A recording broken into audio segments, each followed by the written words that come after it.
Yahweh Sadavasu Namo Tata Bhagavato Arahato Sama Sambuddhassa Namo Tata Bhagavato Arahato Sama Sambuddhassa Namo Tata Bhagavato Arahato Sama Sambuddhassa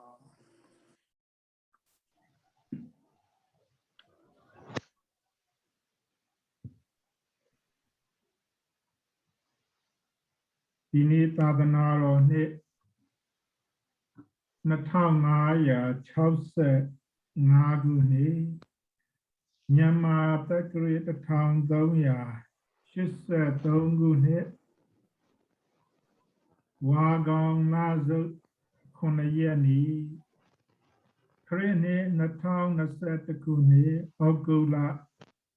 Nasakuyani Taninguni Nile Nanai Ache Dini Dingan Zagaro Patesa Tamupada Ko Patesa Tamupa Lecha Number Ne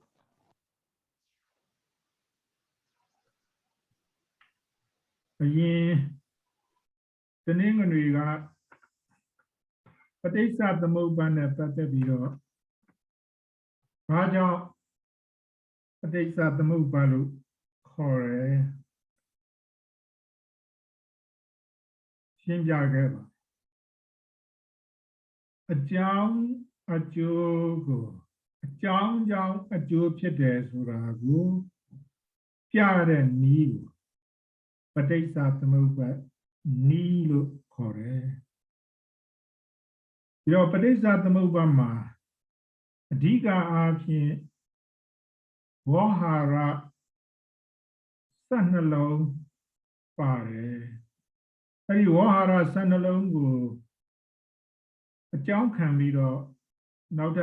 Zagalong Lili Pavida. So Dika Zagalonga Sanalonga Dika now Janarigaro that is Sanalong yet a Jews that need the Zagaloni yet a call war a thought unknown neighbor who makes that at the morning. Yoga. So these Zagaloni got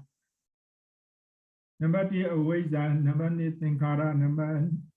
2 Winya, number 8 Nayo, number Nata La Yarana, number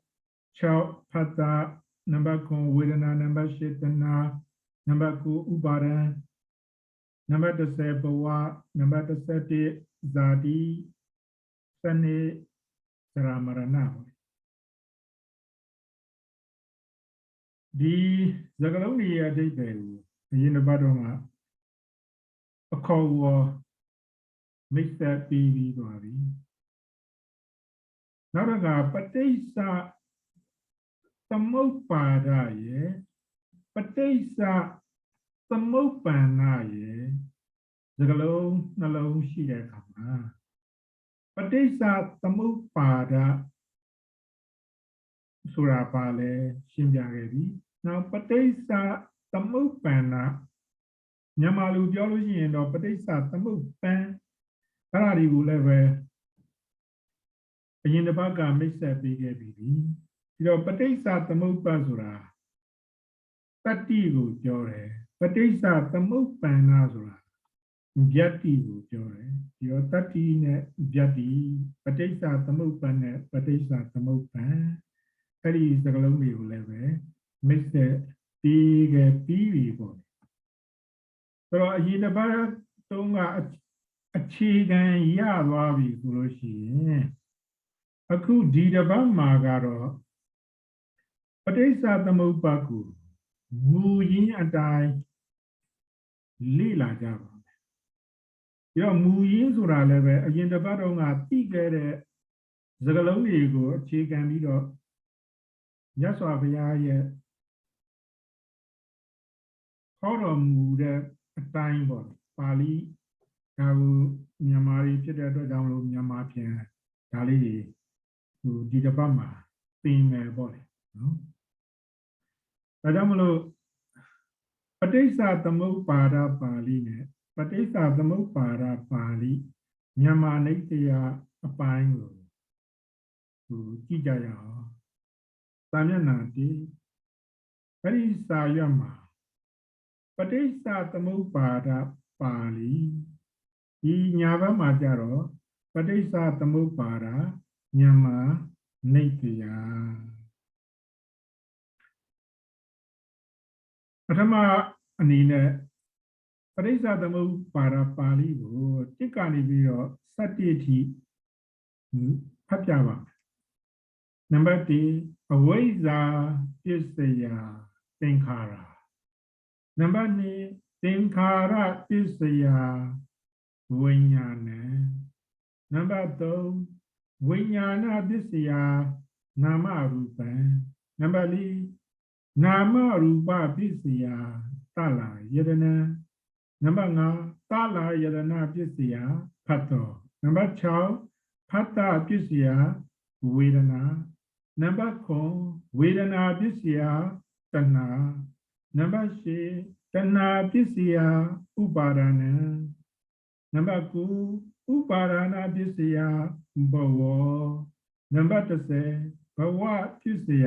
ဇာတိနံပါတ်11ဇာတိပစ္စယဇရာမရဏံတောကပရိဒီဝဒုက္ခဒေါမနတုပါယတာတံဘဝန္တိဆိုတော့ဒီမှာဒီပါဠိစာကြောင်းကိုကြည့်တဲ့အခါမှာဒီပါဠိစာကြောင်းကတစ်ကနေပြီးတော့17ထိတာတစ်ကြောင်းနဲ့ပဲနော်တစ်ကြောင်းနဲ့ပဲသို့တော်လည်းပဲဒီတစ်မှာအဝိဇ္ဇာပစ္စယသင်္ခါရမှာနော်ဘယ်ဟာကမြန်မာလူပြောလို့ရှိရင်ကတ္တာလဲဆိုရင်သင်္ခါရကကတ္တာဘယ်ဟာကကရိယာလဲဆိုလို့ရှိရင်နော်7မှာရှိတဲ့တံဘဝန္တိကကရိယာဆိုတော့အင်္ဂလိပ်လိုခွဲလို့ရှိရင်တော့သင်္ခါရက verb တံဘဝန္သင်္ခါရက subject တံဘဝန္တိက verb ပေါ့ဆိုတော့အဝိဇ္ဇာပစ္စယကတော့ဘာဖြစ်သွားလဲဆိုရင်ဒါ reason ကိုပြောတာနော်အင်္ဂလိပ်လိုပြောရင်တော့ because of အဲ့လိုပုံစံမျိုးပေါ့နော်ဆိုတော့ဒါကြောင့်မလို့အဝိဇ္ဇာပစ္စယသင်္ခါရကိုသူ subject နဲ့သူ verb နဲ့တွဲမယ်ဆိုလို့ရှိရင်အဝိဇ္ဇာပစ္စယသင်္ခါရဘဝန္တိလို့တံဘဝန္တိလို့အဲ့ဒီလိုဖြစ်သွားတယ်နော်ဆိုတော့နောက်တစ်ခါနံပါတ်2ကိုကြည့်လိုက်သင်္ခါရပစ္စယဝိညာဏဆိုတော့သင်္ခါရပစ္စယကဒါ reason ကိုပြတယ်ဟောစကလုံးဝိညာဏက subject နောက်တော့ကရိယာကတော့ဒါကြောင့်အဆုံးမှာရှိတဲ့တံဘဝန္တိသို့တော်လည်းပဲsubject က singular ဆိုရင် verb ကလည်းပဲ singular ကတ္တာကဧကဟုဆိုလို့ရှိရင်ကရိယာကလည်းဧကဟုတစ်ခုပဲဖြစ်ရတယ်အခုဒီမှာသင်္ခါရတုံးကတော့ဒီကတ္တာကလည်းဘဟုကိုကရိယာကလည်းဘဟုကိုကတ်ဒီဝိညာဏံကြတော့နည်းနည်းပြင်ယူရတာပေါ့ဘာဖြစ်လို့လဲဆိုတော့ဝိညာဏံကနော်singular subject ဆိုလို့ရှိရင်တံဘဝန္တိကိုလည်းပဲ singular verb ဖြစ်အောင်ကြောင်းပြရမယ်ဆိုတော့တံဘဝတိလို့အဲ့ဒီလိုဖြစ်သွားတယ်နော်ဒါကြောင့်မလို့ဒီအခုဖျားဟောမူရင်းအတိုင်းကတော့ဖြင့်ကရိယာကတော့တံဘဝန္တိတစ်လုံးနဲ့ပဲအဲ့ဒီတစ်လုံးနဲ့ကိုဒီ subject က singular ဆိုလို့ရှိရင်ဒီ verb ကလည်းပဲ singular ဖြစ်မယ် subject က plural ဆိုရင် verb ကလည်းပဲ plural ဖြစ်ရမယ်ဆိုတော့ပုံဒီ grammar စည်းကမ်းကိုကြည့်ပြီးတော့သူနည်းနည်းအပြောင်းလဲတော့ရှိနော်အဲ့ဒါကိုဒီမြန်မာလိုဘာသာပြန်တဲ့အခါမှာ ara li de ba bi do twai li so number 1 ဘာသာပြန်ကိုကြည့်ပါအဝိဇ္ဇာပစ္စယသစ္စာလေးတံပုပ္ပန္တအပရန္တထိုနဝနှင့်ပဋိစ္စသမုပ္ပါဤရှိယကိုမပြတ်သိက္ခာအဝိဇ္ဇာဟုသောအကြောင်းကြောင့်သင်္ခါရပုံညာပုံညာအာနိဇဟုသုံးဝအပြာသင်္ခါရတရားတို့သည်တံဘဝန္တိဖြစ်ကုန်၏ဆိုတော့ဒီမှာသင်္ခါရကအဆုံးမှာတို့သည်လို့ပြောတဲ့အတွက်ကြောင့်မလို့ဒါဘဟုဘုတ်ပေါ့ဘလူပဲဒါကြောင့်မလို့တံဘဝန္တိလို့ဖြစ်ကုန်၏လို့အဲ့လိုဘလူပဲအတန်နဲ့ကရိယာထားရတယ်ပေါ့ဒါက grammar သဘောအရပြီးတော့သင်္ခါရကြီးဖြစ်တယ်သင်္ခါရဆိုတာဒီမှာကုသိုလ်အကုသိုလ်နောက်တော့ကရူပကုသိုလ်ပေါ့လေနော်အဲ့လိုကုသိုလ်သင်္ခါရ3မျိုးဆိုတော့အဲ့ဒီသင်္ခါရ3မျိုးဟာဘာကြောင့်ဖြစ်တယ်လဲဆိုရင်အဝိဇ္ဇာကြောင့်ဖြစ်တယ်ဆိုတော့ဒီနေရာမှာအဝိဇ္ဇာဆိုတာဘာလဲဆိုလို့ရှိရင်သစ္စာလေးပါးကိုမသိတာအမှန်အတိုင်းမသိတာဒါအဝိဇ္ဇာဒုက္ခသစ္စာကိုဒုက္ခသစ္စာအဖြစ်လက်မခံနိုင်တာနော်အဲ့ဒါလည်းပဲအဝိဇ္ဇာ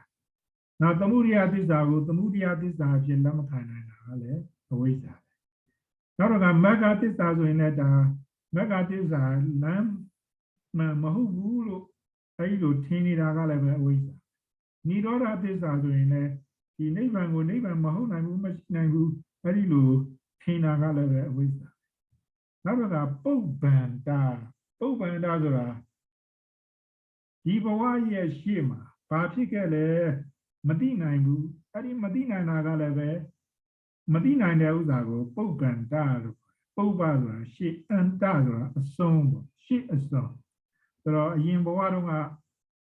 အကြောင်းအရာတွေကိုဘာဖြစ်ခဲ့လဲဆိုတာမသိနိုင်ဘူးကိုဘယ်ဘဝလာခဲ့လဲဆိုတာမသိနိုင်ဘူးအဲ့ဒါကိုပုပ္ပန္တလို့ပါဠိလိုပြောတယ်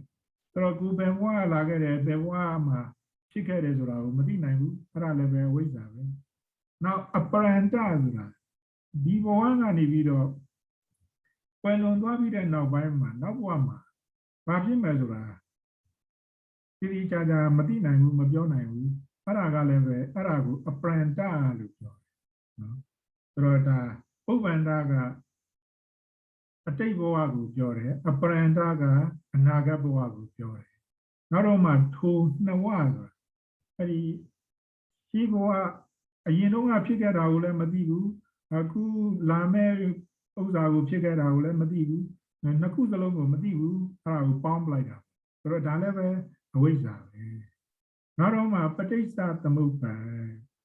နော်ပဋိစ္စသမုပ္ပါအကြောင်းကြောင့်အကျိုးဖြစ်တယ်ဆိုတာကိုမသိဘူးနောက်တော့ကသိလို့ရှိရင်လည်းပဲလက်မခံနိုင်ဘူး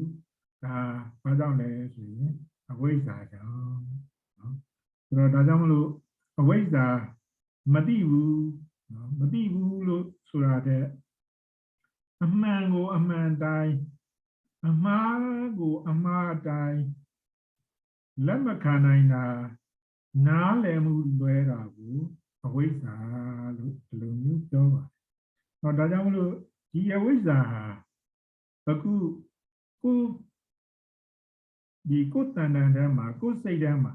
နော်ကိုယ်ခန္ဓာကိုယ်မှာအဝိဇ္ဇာရှိလားမရှိလားလို့ရှာကြည့်ရနော်ရှာကြည့်လို့ဒါဆိုလို့ရှိရင်ဒီပရိစ္ဆာသမုပ္ပါကို apply အနေနဲ့ကျင့်သုံးလိုက်တာငါတို့ရဲ့ခန္ဓာကိုယ်မှာအဝိဇ္ဇာရှိသလားနော်အဝိဇ္ဇာကပါဠိလိုဖြစ်လို့အင်္ဂလိပ်လိုဆိုလို့ရှိရင် misunderstanding ဆိုတော့ဒါတို့ခန္ဓာကိုယ်မှာ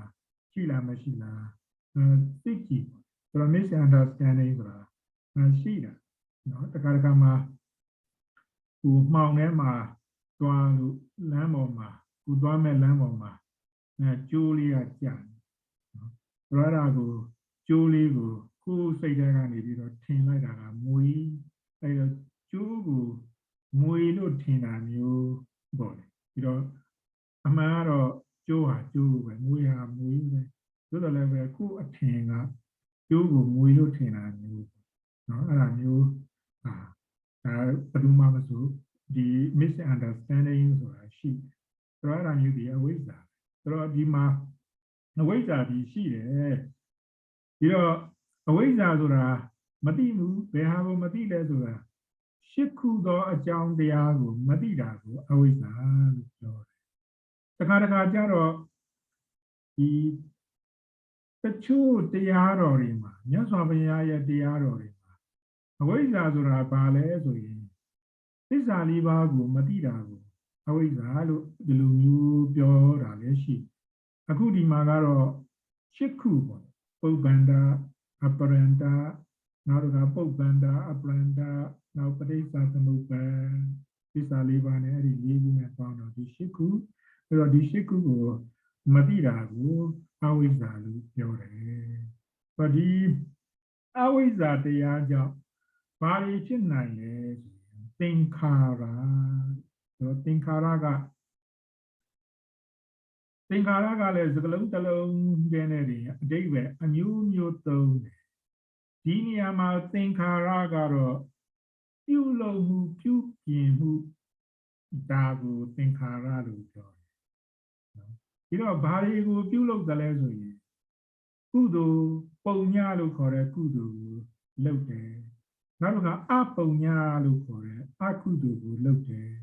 နောက်တစ်ခါအာနိဇလို့ခေါ်တဲ့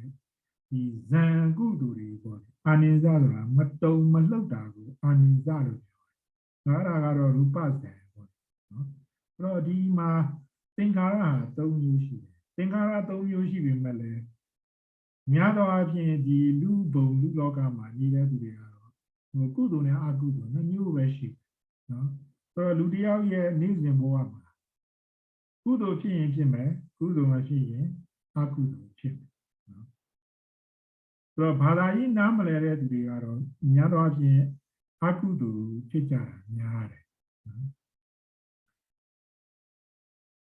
ဆိုတော့ဒါကြောင့်မလို့ဒီမှာသင်္ခါရပုံညာအာနိဇဟုသုံးဝအပြာသင်္ခါရတရားတို့သည်သံဘဝန္တိဖြစ်ကုန်၏ဆိုတော့ဒီဟာကိုအရင်တပတ်တော့ကဒီစိတ်ရှင်စေတသိက်ရှင်တွေနဲ့ပြောခဲ့တာရှိတယ်နော်ဒီပုံညာဘိသင်္ခါရနော်ပုံညာဘိသင်္ခါရဆိုတာ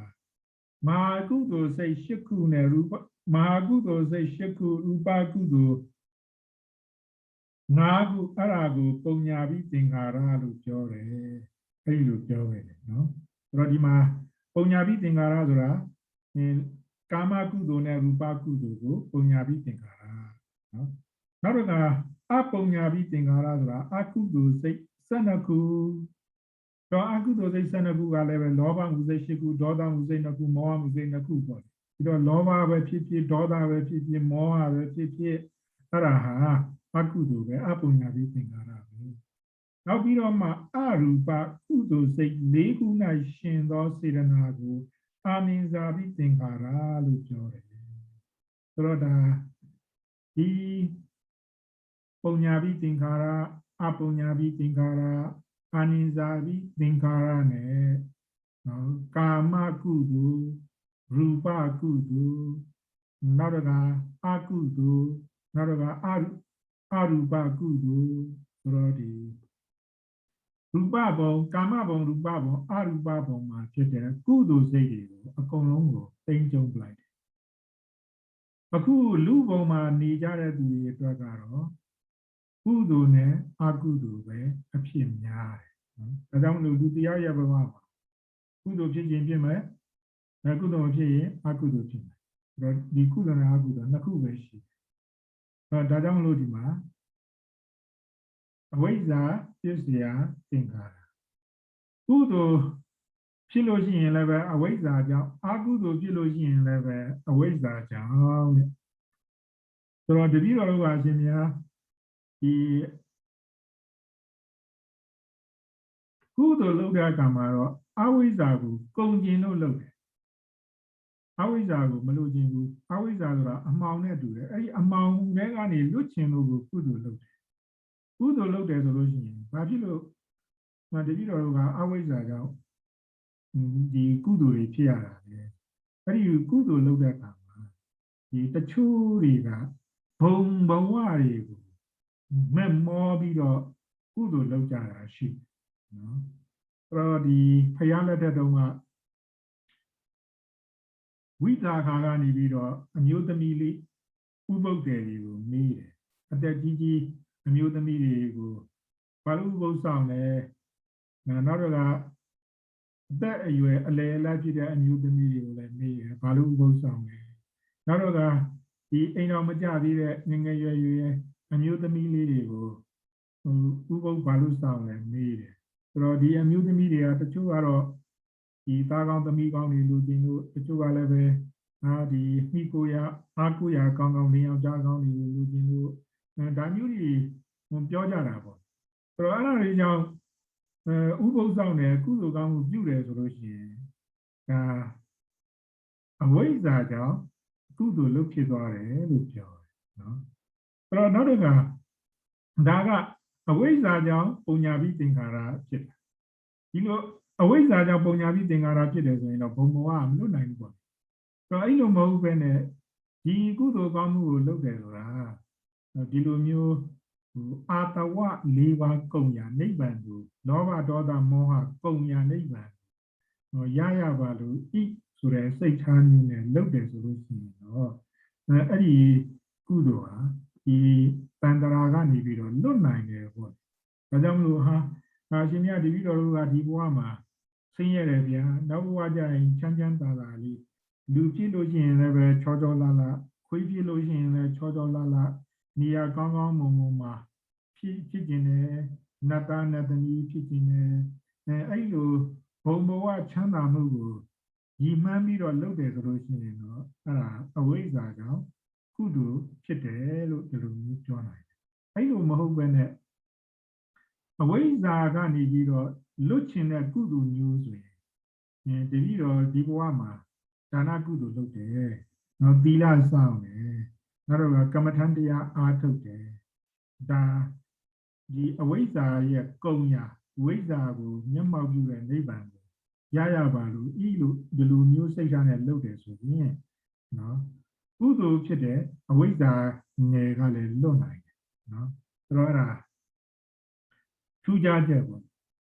နောက်ကအကုသိုလ်ကတော့ဖြင့်လောဘနဲ့ဘာပဲလုပ်လို့ဒေါသနဲ့ဘာပဲလုပ်လို့မောဟနဲ့ဘာပဲလုပ်လို့နော်ဒါကတော့အပုညာတိသင်္ခါရဖြစ်တယ်နောက်အာနိဇာတိသင်္ခါရဆိုတာအရူပဇံပေါ့အရူပဇံတွေကိုရအောင်အားထုတ်တယ်ဆိုရင်တော့ဒါအာနိဇာတိသင်္ခါရဖြစ်သို့တော်လည်းပဲလူဘုံလူလောကမှာနေတဲ့သူတွေကတော့ဒီရူပဇံတို့အရူပဇံတို့ရကြတဲ့သူတွေကအင်မတန်နည်းပါနော်ဆိုတော့လက်တွေ့ဘဝမှာတော့ဒီကာမကုသိုလ်နဲ့ဒီအကုသိုလ်ဖြစ်ကြတာပဲများတယ်ဆိုတော့ဒီမှာအကျဉ်းချုပ်အပြင်အဝိဇ္ဇာကြောင့်အဝိဇ္ဇာဆိုတဲ့နောက်မှာစကလုံး၈လုံးရှိတယ်သစ္စာ၄ခုပုပ္ပန္တာအပရန္တာပုပ္ပန္တာပရန္တာပဋိစ္စသမုပ္ပါဆိုတော့ဒီအဝိဇ္ဇာကြောင့်သင်္ခါရဖြစ်တယ်သင်္ခါရရဲ့နောက်မှာလည်းပဲပုံညာပြီးသင်္ခါရကုသိုလ်လုပ်တယ်အပုံညာပြီးသင်္ခါရအကုသိုလ်လုပ်တယ်နောက်တော့အာနိဇာပြီးသင်္ခါရလို့ခေါ်တယ်အရူပကုသိုလ်လုပ်တယ်ဆိုလို့ရှိရင်ဒါအဝိဇ္ဇာကြောင့်သင်္ခါရဖြစ်တယ်ဆိုတော့ဒီမှာဒီပါဠိစာပဲဖြစ်ဖြစ်မြန်မာစာပဲဖြစ်ဖြစ်စာကျက်ဖို့အတွက်တော့မတိုက်တွန်းပါဘူးမတိုက်တွန်းတော့လည်းပဲအခုဒီနေ့သင်တဲ့ပဋိစ္စသမုပ္ပါပါဠိတို့မြန်မာတို့ကိုအလွတ်နည်းနည်းရထားနိုင်တော့ကောင်းတယ်အဲ့ဒီအလွတ်နည်းနည်းရဖို့အတွက်ကတော့ ကိုနီးကောင်းတစ်ခုကတော့ဘုရားရှိခိုးတိုင်းမှာဒီပဋိစ္စသမုပ္ပါပါဠိနဲ့မြန်မာဖတ်ပြီးတော့ဘုရားပုံမှန်ရှိခိုးတဲ့လူကလည်းပဲတပတ်လောက်တော့ဒီမှာဒီစာပါဠိရောမြန်မာရောရသွားတယ်ဘုရားမှန်မှန်မရှိခိုးတဲ့လူကတော့ဒီစာကိုတပတ်မှာတစ်ခါမှမပတ်ဘူးဆိုတော့ရမှာတော့မဟုတ်ဘူးနော်ဒါကြောင့်မလို့ဘုရားရှိခိုးတိုင်းမှာဒီစာပိုက်လေးတွေကိုဖတ်ပြီးလို့ရှိရင်သူ့အလိုလျောက်ရသွားတယ်နောက်တစ်ပတ်နေ့သင်္ခါရပစ္စယဝိညာဏံသင်္ခါရပစ္စယသင်္ခါရဟူသောအကြောင်းကြောင့်ဝိညာဏံလောကီတတဝိပတ္တယ32ပါးသောဝိညာဉ်သည်တံဘဝတိဖြစ်ကုသိုလ်ပုညပိသင်္ခါရအကုသိုလ်အပုညပိသင်္ခါရနောက်အာနိဇာပိသင်္ခါရဒီသင်္ခါရ3မျိုးကြောင့်ဝိညာဏံလို့ခေါ်တယ်ဝိညာဏဆိုတာစိတ်ကိုပြောတာဝိညာဉ်ပေါ့နော်ဝိညာဉ်ဆိုတာစိတ်နဲ့အတူတူပဲဒါကြောင့်မလို့ဝိညာဉ်နဲ့ခန္ဓာနောက်တော့ကစိတ်မနောဒါတွေအကုန်လုံးဟာဟိုအဓိပ္ပာယ်ချင်းကတော့အတူတူပဲသို့တော်လည်းပဲဟိုတခြားနယ်ပယ်ဒီမှာသုံးတဲ့စကားလုံးတွေနဲ့တော့သွားပြီးတော့မရောနဲ့နော်မြန်မာနယ်ပယ်မှာဆိုလို့ရှိရင်လည်းပဲသူကဟိုဝိညာဉ်ကထွက်သွားပြီနော်လက်ပြာကထွက်သွားပြီနော်လက်ပြာလှုပ်နေတယ်နောက်တခြားဘာသာရေးတွေမှာလည်းသုံးဝိညာဉ်တော်ကြောင့်ဘာဖြစ်တယ်ညာဖြစ်တယ်ပေါ့အဲ့တော့အဲ့ဒါတွေကတော့ဘလို့အဓိပ္ပာယ်မျိုးနဲ့ပြောလဲဆိုတာတော့ဟိုတိတိကျကျမပြောလို့ဒီမှာသုံးတဲ့ဝိညာဏနဲ့တော့မတူဘူးဒီမှာဝိညာဏကတော့စိတ်ကိုပြောတာနော်စိတ်တော်မှာဘာစိတ်လဲဆိုရင်ဝိပတ်စိတ်ကိုပြောတာတဲ့နော်ဝိညာဏဆိုတာအမှန်ကတော့စိတ်အားလုံးကိုဆိုလိုတာပဲသို့တော်လည်းပဲစိတ်ဆိုတာကတော့ကုသိုလ်စိတ်ရှိတယ်အကုသိုလ်စိတ်ရှိတယ်နောက်တော့ကဝိပတ်စိတ်ရှိတယ်ကရိယာစိတ်ရှိတယ်ဆိုတဲ့အခါမှာဒီဝိညာဏမှာစိတ်ကဘာစိတ်ကိုပြောတာလဲဆိုရင်ဝိပတ်စိတ်ကိုပြောတာဝိပါကဆိုတာဝိပတ်ဆိုတော့ဝိပါကကနေပြီးတော့ဝိပတ်ဖြစ်တယ်နော်ဆိုတော့ဝိပါကဆိုတာရင့်ကျက်သွားတာကိုဝိပတ်လို့ဒီလိုမျိုးပြောတယ်ဆိုတော့အကျိုးတရားကိုပြောတာပေါ့နော်ဆိုတော့ယင်တစ်ပတ်ကဒီကကြီးဥထုံးကဝိပတ်လို့ဘာလို့ဒီလိုပြောလဲဆိုရင်အဲ့ဒီမှာနော်ဒီမှာဝိပတ်တရားကိုကြည့်လိုက်အဲ့ဒါကအကျိုးကိုပြောတာနော်ဝါလုံးကြီးတွေဝိဘာဂုံတတကဝိပတ်ဆိုတာက preposition ကိုပြောတာမတူဘူးဒီတော့ဒီမှာဝိပတ်ဆိုတာအကျိုးတရားအကျိုးဝိပတ်စိတ်32ပါးသောဝိပတ်စိတ်ဖြစ်တယ်ဒါကြောင့်မလို့သင်္ခါရပစ္စယဝိညာဏမှာသင်္ခါရကြောင့်ဝိညာဉ်ဖြစ်တယ်ဆိုရင်အဲ့ဒီဝိညာဉ်ဟာကုသိုလ်ဝိညာဉ်လားအကုသိုလ်ဝိညာဉ်လားဝိပတ်ဝိညာဉ်လားကရိယာဝိညာဉ်လားဆိုရင်ဝိပတ်ဝိညာဉ်ကိုပြောတယ်လို့ဒီလိုမျိုးအကျဉ်းချုပ်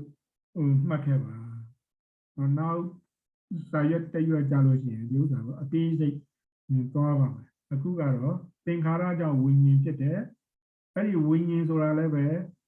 အမျိုးမျိုးရှိတဲ့ကဒီနေရာမှာဝိပတ်ဝိညာဉ်နော်အဲ့ဒါမျိုးဟိုဆိုလိုတယ်လို့ဒီလောက်မှတ်ထားပါသင်္ခါရပစ္စယသင်္ခါရဟူသောအကြောင်းကြောင့်ဝိညာဏံလောကီတတဝိပတ္တယ32ပါးသောဝိညာဉ်သည်သံဘဝတိဖြစ်၏ဆိုဒီမှာလောကီဆိုလောကီဆိုတာဘာလဲဆိုရင်ဟိုမဟာတတိပဒံတရားစိတ်ဓာနုပဒနာအပိုင်းမှာလေ့လာတော့မှစိတ်89အကျယ်120ခုဆိုတာဟိုသင်ခဲ့ရတယ်အဲ့ဒီမှာစိတ်89ခုကိုလောကီစိတ်လောကုတ္တရာစိတ်လို့ခွဲလိုက်တယ်ပြီးတော့လောကုတ္တရာစိတ်က8ခုပဲရှိနော်ကျန်တဲ့စိတ်တွေကလောကီစိတ်ဆိုတော့အကုသိုလ်စိတ်12ခုအဟိစိတ်18ခုကာမဝဇ္ဇသောမနာစိတ်24ခု รูปาเซสังฆากูอรูปาเซสนคูအရာကလောကီစိတ်လို့ခေါ်တယ်ဆိုတော့ဒီမှာလည်းပဲအဲ့ဒီလောကီစိတ်80ခုတည်းကဝိပါစိတ်32ခုကိုဝိညာဉ်လို့ဆိုလိုပါတယ်လို့အဲ့ဒီလိုပြောတာနော်ပြီးတော့ကုသိုလ်အကုသိုလ်ကြောင့်နော်ဒီလိုအကျိုးဆက်တွေဖြစ်တယ်ဆိုတာဒီမှာဝိညာဏဆိုတာအကျိုးကိုပြောတာနော်ကုသိုလ်ကံကြောင့်ကုသိုလ်ဝိပတ်အကျိုးဝိညာဉ်ဖြစ်တယ်နောက်တော့ကအကုသိုလ်ကြောင့်အကုသိုလ်ဝိပတ်အကုသိုလ်ဝိညာဉ်ဖြစ်တယ်လို့ဒီလိုမျိုးဆိုတာပါနောက်နံပါတ်3ဝိညာဏပစ္စယနာမရူပံဝိညာဏပစ္စယရှေးရှေးဘဝကမ္မဝိညာဉ်ပြစ္ဆုတ်ပံအတွက်ဝိပတ်ဝိညာဉ်ဟူသောအကြောင်းကြောင့်နာမရူပံဝိပတ်ရှင်ပိစေတတိကကမ္မဇဟုနာယုတ်အစုတိတံဘဝတိဖြစ်၏ဒီမှာကြတော့ဝိညာဏပစ္စယရှေးရှေးဘဝကမ္မဝိညာဉ်ပြစ္ဆုတ်ပံအတွက်ဝိပတ်ဝိညာဉ်ဆိုတော့ကမ္မရှေးရှေးဘဝကမ္မဝိညာဉ်ဆိုတာကလည်းရှေးရှေးဘဝတုန်းကစိတ်လို့ပြောတာပြစ္ဆုတ်ပံမှာကြတော့ဝိပတ်စိတ်ဝိပတ်ဝိညာဉ်စိတ်ပါဆိုတော့ဒါကြောင့်မလို့ဒီစိတ်တွေကြောင့်နာမ်ရုပ်လို့ခေါ်တဲ့နာမဆိုတာကတော့ဒီမှာဝိပတ်နဲ့ရှင်တဲ့စိတ်စေတသိက်တွေဖြစ်တယ်နောက်တော့ရူပဆိုတာကလည်းကံမဇရုပ်လို့ခေါ်တဲ့ရုပ်တွေဖြစ်တယ်ဆိုလိုတာကတော့ဒီဝိပတ်စိတ်တွေကြောင့်နာမ်လို့ခေါ်တဲ့စိတ်တွေရုပ်လို့ခေါ်တဲ့တရားတွေဖြစ်တယ်လို့အဲ့ဒီလိုဆိုလိုပါတယ်ဒီအသုံးအနှုန်းတွေကတော့နောက်စာမျက်နှာတရွက်ကြလို့ရှိရင်ပို့ပြီးတော့ရှင်းပါလိမ့်မယ်အခုကတော့သိရှင်းပါလည်းမဟုတ်ဘူးအဲ့တော့နောက်တစ်ရက်ကြမှာအပြီးစိတ်ပြောတာပေါ့နောက်နံပါတ်4နာမရူပပစ္စယသလာယတနံနာမရူပပစ္စယနာရုပ်ဟူသောအကြောင်းကြောင့်သလာယတနံသက္ခာယရဏစသည်အပြား6ပါးသောအာယတနတရားသည်တံဘဝတိဖြစ်၏တော့အာယတနာအရင်တစ်ပတ်တုန်းကမိတ်ဆက်ခဲ့ကြပါတယ်လူအာယတနာဆိုတာလူမှာရှိတဲ့ဒီ base တွေပေါ့မျက်စိနားနှာရှားကိုယ်ဒါတွေကစိတ်ဒါတွေက base လို့ဖြစ်ခဲ့တယ်ပြောခဲ့တယ်ဆိုတော့အခုလည်းပဲဒီမှာအာယတနာ6ပါးဖြစ်တယ်တဲ့နာမ်ရှိတဲ့အတွက်ကြောင့်မလို့ရုပ်ရှိတဲ့အတွက်ကြောင့်မလို့အာယတနာ6ပါးဖြစ်တယ်ရိုးရိုးအရာ3စကားအနေနဲ့ပြောလို့ရှိရင်တော့နာမ်ရုပ်ရှိတဲ့အတွက်ကြောင့်မလို့မျက်စိနားနာရှားကိုယ်လို့ခေါ်တယ်ဒီခန္ဓာကိုယ်မှာရှိတဲ့အာယုံခံရုပ်တရားတွေဖြစ်တယ်လို့အဲဒီလိုဆိုပါတယ်နော်နောက်နံပါတ်5တလာယရဏပစ္စယဖတ်သောတလာယရဏပစ္စယ6ပါးသောအာယတနာဟူသောအကြောင်းကြောင့်လူခန္ဓာကိုယ်မှာမျက်စိနားနာရှားကိုယ်ဒီလိုမျိုးရှားကိုယ်စိတ်ပေါ့ဒီလိုမျိုးအာယနာ6ခုရှိတဲ့အတွက်ကြောင့်မလို့ဖတ်သောသက္ခုစသ6ပါးသောတံဖတ်တရားသည်တံဘဝတိဖြစ်၏မျက်စိရှိတဲ့အတွက်ကြောင့်မလို့မြင်စရာရှိတာကိုမြင်တယ်နော်အဲ့တော့မျက်စိနဲ့မြင်စရာသွားပြီးတော့တိုက်လိုက်တယ်တွေ့လိုက်တယ်ဆိုလို့ရှိရင်ဒါဖတ်တာလို့ပြောတာဒါကနားနဲ့အတန်အာယုံနဲ့သွားပြီးတော့တိုက်လိုက်တယ်ထိလိုက်တယ်ဆိုလို့ရှိရင်လည်းပဲဒါဖတ်တာဒါကနှာခေါင်းနဲ့အနံ့နဲ့သွားပြီးတော့ထိလိုက်တယ်တိုက်လိုက်တယ်ဆိုလို့ရှိရင်လည်းပဲဒါဖတ်တာနော်ဒီတော့ဒီလူမှာမျက်စိနားနာရှာကိုဆိုတော့ဒီအတွင်းအာယတနာ 6ခုနဲ့အကျဉ်အာယတနာ6ခုနဲ့တွားပြီးတော့တိုက်တာမျိုးကိုဖတ်တာလို့ပြောပါတယ်နော်ဒါကြောင့်မလို့အတွင်းနဲ့အပြင်တိုက်ဆိုင်လာပြီဆိုလို့ရှိရင်ဖတ်တာလို့ခေါ်တဲ့ဒီ content တွေ့ထီမှုဖြစ်တယ်နံပါတ်6ဖတ်တာပစ္စယဝေဒနာဖတ်တာပစ္စယဖတ်တာဟူသောအကြောင်းကြောင့်ဝေဒနာသက္ခုစသာ6ပါးသောတံဖတ်တာဇာဝေဒနာတရားသည်တံဘဝတိဖြစ်၏ဖတ်တာရှိလို့ရှိရင်ဝေဒနာဖြစ်တယ်မျက်လုံးနဲ့မြင်စရာနဲ့သွားပြီးတော့ထိလိုက်တဲ့အခါမှာအဲ့ဒီမှာဝေဒနာဒီသဘောကြတာကိုမြင်လို့ရှိရင်ဒုက္ခဝေဒနာဖြစ်တယ်သဘောမကြတာကိုမြင်လို့ရှိရင်ဒုက္ခဝေဒနာဖြစ်တယ်သဘောကြတာလည်းမဟုတ်ဘူးမကြတာလည်းမဟုတ်ဘူးအလယ်လည်းဆိုလို့ရှိရင်ဥပေက္ခဝေဒနာဖြစ်တယ်အဲ့ဒီလို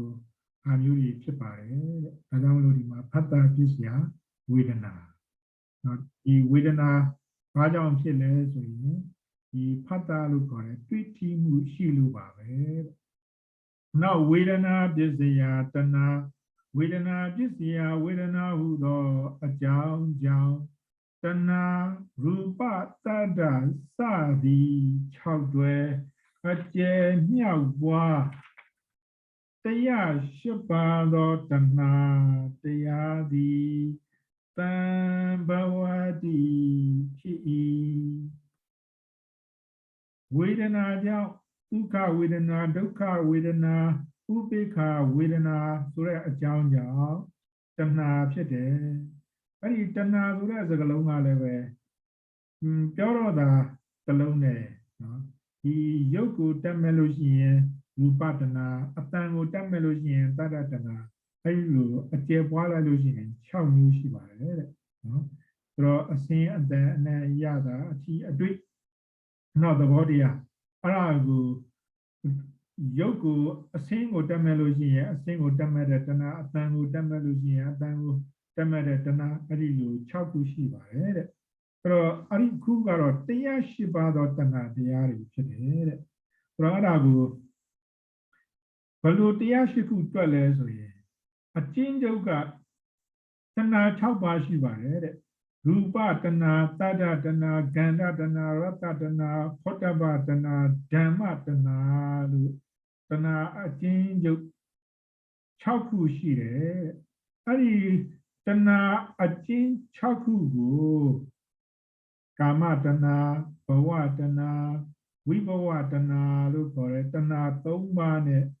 မြောက်လိုက်တယ်တဲ့နော်ပြီးတော့တခါဒီမိမိခန္ဓာကိုယ်သူတစ်ပါးခန္ဓာကိုယ်ဆိုတဲ့တန်တန်2ပါးနဲ့လည်းပဲထပ်ပြီးတော့မြောက်ပါတယ်တဲ့နော်ပြီးတော့မှတခါ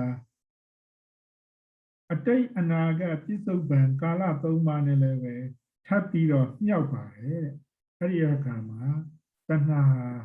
108ပါးဖြစ်သွားတယ်တဲ့နောက်နံပါတ်8တဏှာပစ္စယဥပါဒာနံတဏှာပစ္စယတဏှာဟူသောအကြောင်းကြောင့်ဥပါဒာနံ4ပါးသောဥပါဒံသည်တံဘဝတိဖြစ်၏တဏှာရှိလို့ရှိရင်ဥပါဒံ4ပါးဖြစ်တယ်ဒီတော့ဥပါဒံ4ပါးဆိုတာကာမဥပါဒံနောက်တော့ကဒိဋ္ဌိဥပါဒံနောက်တော့ကသီလပဒဥပါဒံနောက်တော့က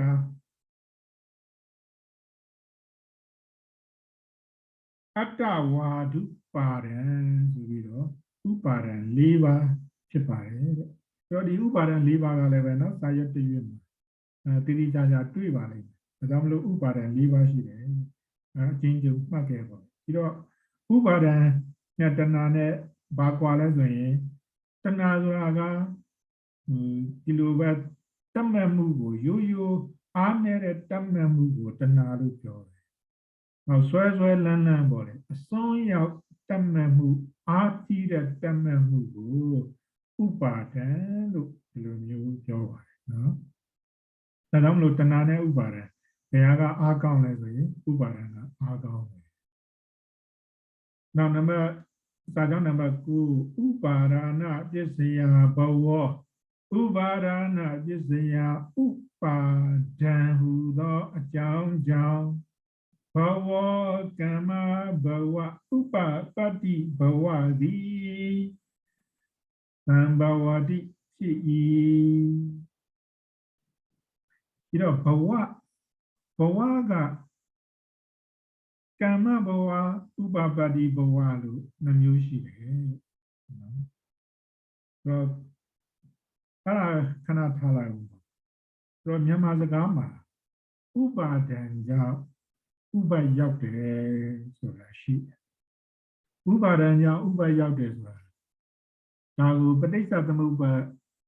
ဒေသနာနဲ့တိုက်ကြည့်လို့ရှိရင်ဥပါဒံကြောင့်ဥပရောက်တယ်ဆိုတာမဟုတ်ဘူးနော်ပဋိစ္စသမုပ္ပါဒေသနာတော်ကဥပါဒံကြောင့်ဘာရောက်ဘဝကိုရောက်နော်အဲဒါမလို့ဟိုမြန်မာပြည်ပြောနေတာဥပါဒံကြောင့်ဥပရောက်တယ်ဆိုတော့သူတို့ပြောနေတာကတခုခုဖြစ်တော့မှာပဲတခုခုဖြစ်တော့မှာပဲလို့စိုးရိမ်နေတာမျိုးပါဥပါဒံတဲ့နော်အဲဒီဥပါဒံဖြစ်လို့ရှိရင်နော်ဘေးအန္တရာယ်တခုခုဒီစိုးရိမ်တဲ့အတိုင်းဖြစ်တယ်ပေါ့အဲဒီလိုမျိုးယူဆတာနော်ဆိုတော့ဒါကဟိုမြန်မာလူမျိုးတွေရဲ့အယူအဆတက်တက်ညာတာဖြစ်တယ်ပရိစ္ဆေသမုပ္ပါဒေသနာတော်မှာတော့ဥပါဒံကြောင့်ဘာဖြစ်လဲဆိုရင်ဘဝဖြစ်တယ်ပြီးတော့ဥပါဒနာပစ္စယဥပါဒံဟူသောအကြောင်းကြောင့်ဘဝကမ္မဘဝဥပပတ္တိဘဝသည်တံဘဝတိဖြစ်၏တော့ကမ္မဘဝဆိုတာဘာလဲဆိုရင်နော်ဒီလောကီကုသိုလ်အကုသိုလ်ဒါတွေကြောင့်ဖြစ်လာတဲ့ဘဝကိုကမ္မဘဝလို့ပြောတယ်နော်နောက်ကဥပပတ္တိဘဝဆိုတာကတော့ဒီကံကြောင့်ဖြစ်တဲ့လောကီဝိပဿစိတ်စေတသိက်နဲ့ကံမစယုံညာတဲ့ဆိုတော့ဒါလည်းပဲနောက်စာရွက်တရွက်ကြလို့ရှိရင်ကမ္မဘဝနဲ့ဥပပတ္တိဘဝဘာကွာလဲဆိုတာဟိုတိတိကျကျနားလည်ပါလိမ့်မယ်အခုကတော့ဒီဘဝဥပါဒံကြောင့်ဘဝ 2 မျိုးဖြစ်တယ်ဘဝတစ်ခုကကမ္မဘဝဘဝတစ်ခုကဥပပတ္တိဘဝလို့ဟိုနားလည်ဖို့ပါနောက်နံပါတ်30ဘဝပစ္စယဇာတိဘဝပစ္စယကမ္မဘဝဟူသောအကြောင်းကြောင့်ဇာတိဝိပတ္တယယုတ်နံတရားတို့၏ဖြစ်ခြင်းသည်သံဘဝတိဖြစ်၏စာကြောင်းနံပါတ်9မှာတော့ဘဝ2 မျိုးရှိတယ်လို့ဒီလိုမျိုးပြောတယ်အခုဒီစာကြောင်းနံပါတ်30ရောက်တဲ့အခါကျတော့ဘဝ2 မျိုးမဟုတ်တော့နော်ဘဝတစ်ခုကိုပဲဆိုဘဝဆိုတာကမ္မဘဝပြီးတော့ကမ္မဘဝဖြစ်လို့ရှိရင်ဇာတိလို့ခေါ်တဲ့ဝိပတ္တယယုတ်နံတရားတို့ရဲ့ဖြစ်ခြင်းဒီသံဘဝတိဖြစ်၏ဒီလိုမျိုးပြောတယ်ပြီးတော့ဘဝကြောင့်ဇာတိဖြစ်တယ်ဒီဇာတိဆိုတာပဋိသန္ဓေနေတာပေါ့လေနတ်ဖြစ်ရင်နတ်ပဋိသန္ဓေလူဖြစ်လို့ရှိရင်လူပဋိသန္ဓေနောက်အပယ်မှာသွားပြီးတော့ဖြစ်တယ်ဆိုရင်အပယ်ပဋိသန္ဓေသွားပြီးတော့ဖြစ်တယ်လို့ပြောတယ်ဆိုတော့ဒီမှာကတော့ဖြင့်ဝိပဿနာယုတ်တရားနံတရားတို့အဲ့ဒီဝိပဿနာတရားဆိုတာဘာတွေလဲနောက်စာမျက်နှာပြမျက်နှာမှာတွေ့လိမ့်နော်ဒီမှာတော့ဟိုအတူချုပ်ပဲဘဝကြောင့်ဇာတိဖြစ်တယ်ဇာတိဆိုတာဘာလဲဆိုရင်ပဋိသန္ဓေဖြစ်တာကိုပြောတာဒီလောက်နားလည်ရင်ကြပါပြီ။နောက်စာကြောင်းနံပါတ်7ဇာတိပစ္စယဇရာမရဏံသောကပရိဒေဝဒုက္ခဒေါမနတုပါယတာသံဘဝန္တိဒီတော့ပါဠိမှာဒေါမနတုပါယတာကိုနော်ပုတ်ခွဲလိုက်လို့ရှိရင်ဒေါမနတာဥပါယတာလို့အဲ့ဒီကိုခွဲတယ်အခုဒီမှာတော့ပုတ်ကိုစတ်ထားတာပေါ့ဒါကြောင့်မလို့ဒေါမနတုပါယတာလို့အဲ့ဒီဖြစ်ပုတ်ခွဲလိုက်လို့ရှိရင်တော့ဒေါမနတာဥပါယဥပါယတာလို့အဲ့ဒီဖြစ်ပြောမြန်မာပြန်ဇာတိပစ္စယဇာတိဟူသောအကြောင်းကြောင့်ဇရာမရဏံ สรามรณะดีละกองก็กะปริเดวะดุက္ขโทมนัสตุปายาตาก็กะအတွက်မြန်မာပြန်ကဝမ်းနေခြင်းပရိဒီဝါအတွက်မြန်မာပြန်ကငူကြွေးခြင်းဒုက္ခအတွက်မြန်မာပြန်ကကိုယ်ဆင်းရဲခြင်းဒေါမနတာအတွက်မြန်မာပြန်ကစိတ်ဆင်းရဲခြင်းဥပါယတာအတွက်မြန်မာပြန်ကကျင်းစွာပင်ပန်းခြင်းတဲ့အဲဒီလိုပါတာဖြစ်ဆိုတော့ဒုက္ခသောကပရိဒေဝဒုက္ခဒေါမနတုပါယတာဝန္နေခြင်းငိုကြွေးခြင်းကိုယ်ဆင်းရဲခြင်းစိတ်ဆင်းရဲခြင်းကျင်းစွာပင်ပန်းခြင်းတို့သည်၎င်းတံဘဝန္တိဖြစ်ကုန်၏ဒီနေရာမှာလဲနောက်စာရွက်တရွက်ကြလို့ရှိရင်ဒီသောကပရိဒေဝဒုက္ခဒေါမနတာအကြောင်းကိုသိသိချာချာတွေ့ရပါလိမ့်မယ်အခုဒီမှာကြိုပြီးတော့ပြောချင်တာကသောကဝမ်းနေတယ်ပရိဒေဝငိုကြွေးတယ်နောက်တစ်ခါဥပါယကကျင်းစွာပူပန်တယ်အဲ့ဒါ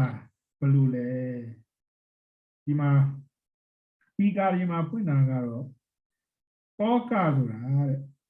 စီကိုချက်ရ၌အိုးအတွင်းမှာ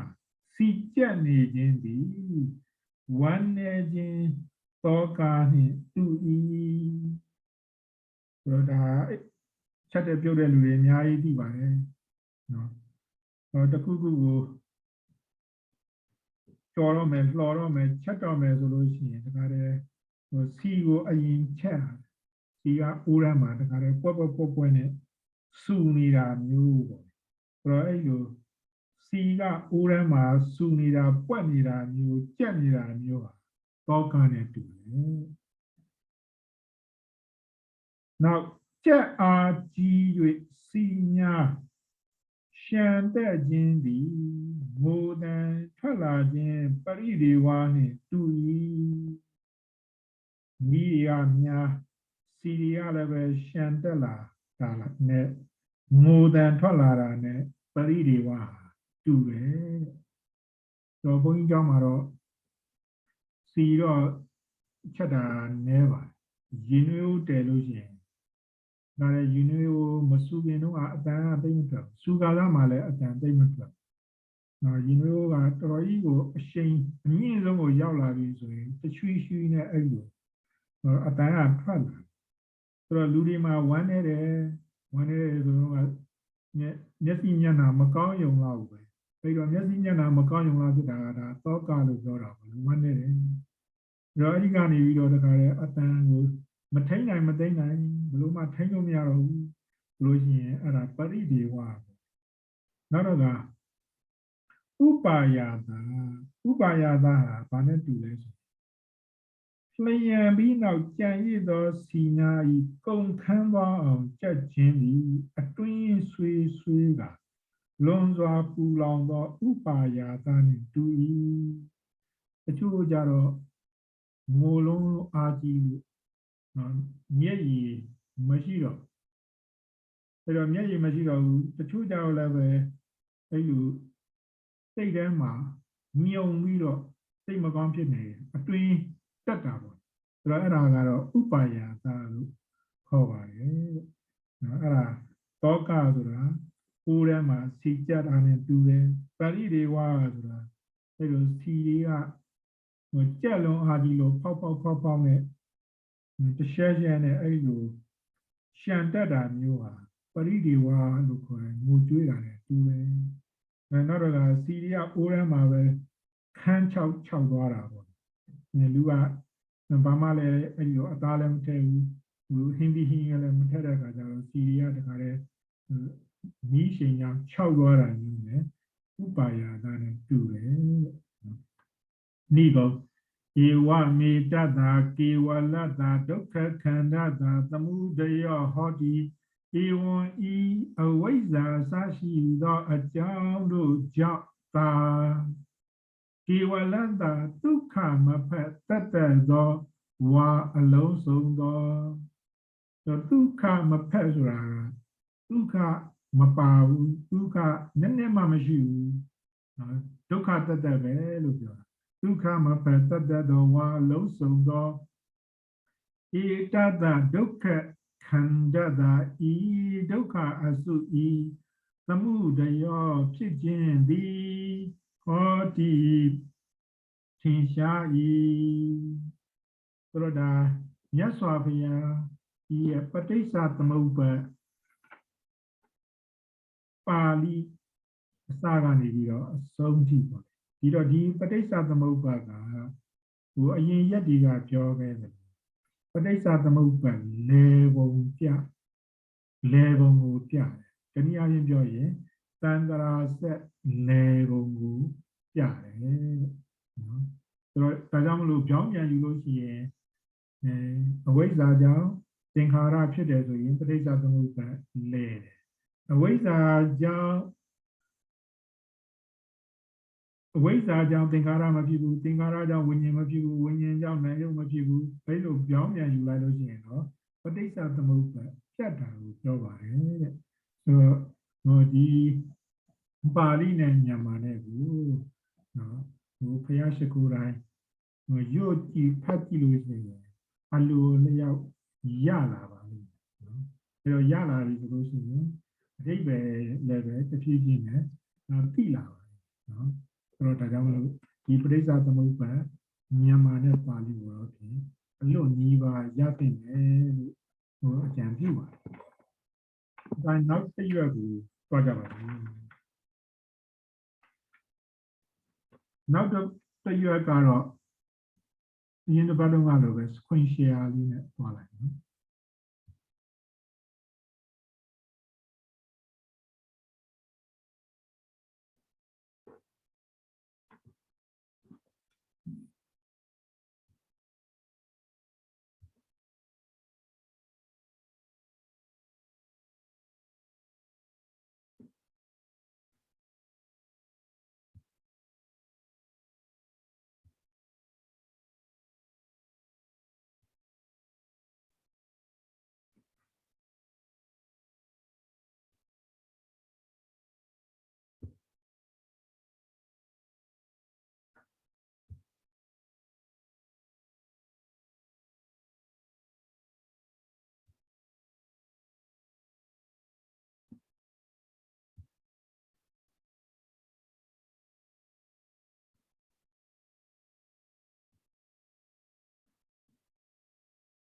So in the back, the Patisa Tamuparane, Patisa Tamupanane, is Roshin Javido.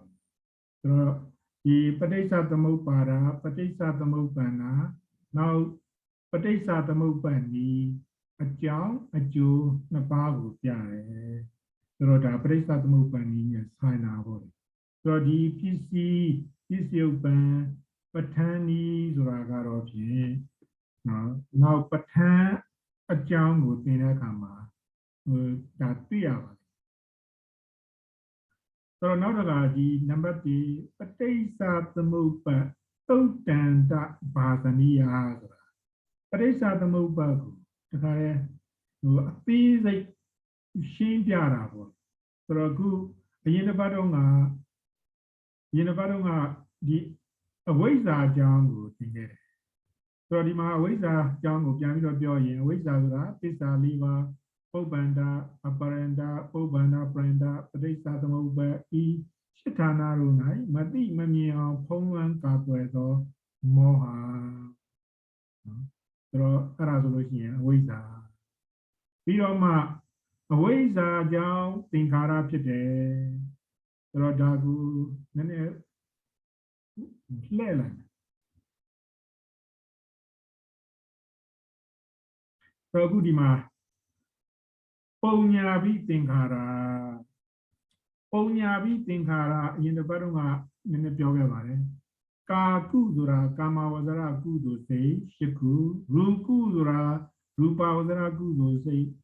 ၅ခုဆိုတော့အဲ့ဒီကာကုရှိရူကု၅ပေါင်းလိုက်တော့73ခုမှရှိတယ်နော်စေတနာကိုပုံညာပြီးသင်္ခါရလို့ခေါ်တယ်ဒါကြောင့်မလို့ဒီလူဘုံမှာပဲလူဘုံမှာနော်ဒါနသီလဘာဝနာကုသိုလ်ကောင်းမှုတွေလုပ်တယ်နောက်တစ်ခါဇန်တရားတွေကျင့်ရအောင်လုပ်တယ်နော်ဆိုလို့ရှိရင်ဒါကိုပုံညာပြီးသင်္ခါရလို့ပြောတယ်နောက်တစ်ခါအာကုစေတနာ7အာကုသိုလ်စိတ်12ခုလောဘမှုစိတ်10ခုဒေါသမှုစိတ်2ခုနောက်တစ်ခါမောဟမှုစိတ်2ခုပေါင်းလိုက်တော့12ခုအာကုသိုလ်စိတ်12ခုအဲ့တော့အာကုသိုလ်စိတ်12ခုမှာရှိတဲ့စေတနာကအပုံညာပြီးသင်္ခါရလို့ခေါ်တယ်နော်စေတနာဆိုတာဒီနေရာမှာမြန်မာတွေနဲ့မတူဘူးမြန်မာပြည်မှာကအကောင်းပြောတယ်ဆိုလို့ရှိရင်စေတနာလို့ပြောတယ်ဒီမှာကတော့ဖြင့်ကောင်းတာလုပ်တာလဲစေတနာပဲမကောင်းတာလုပ်တာလဲစေတနာပဲဒါကြောင့်မလို့ဒီမှာစေတနာဆိုတဲ့စကားလုံးကြီးပါလိမ့်နော်နောက်တော့က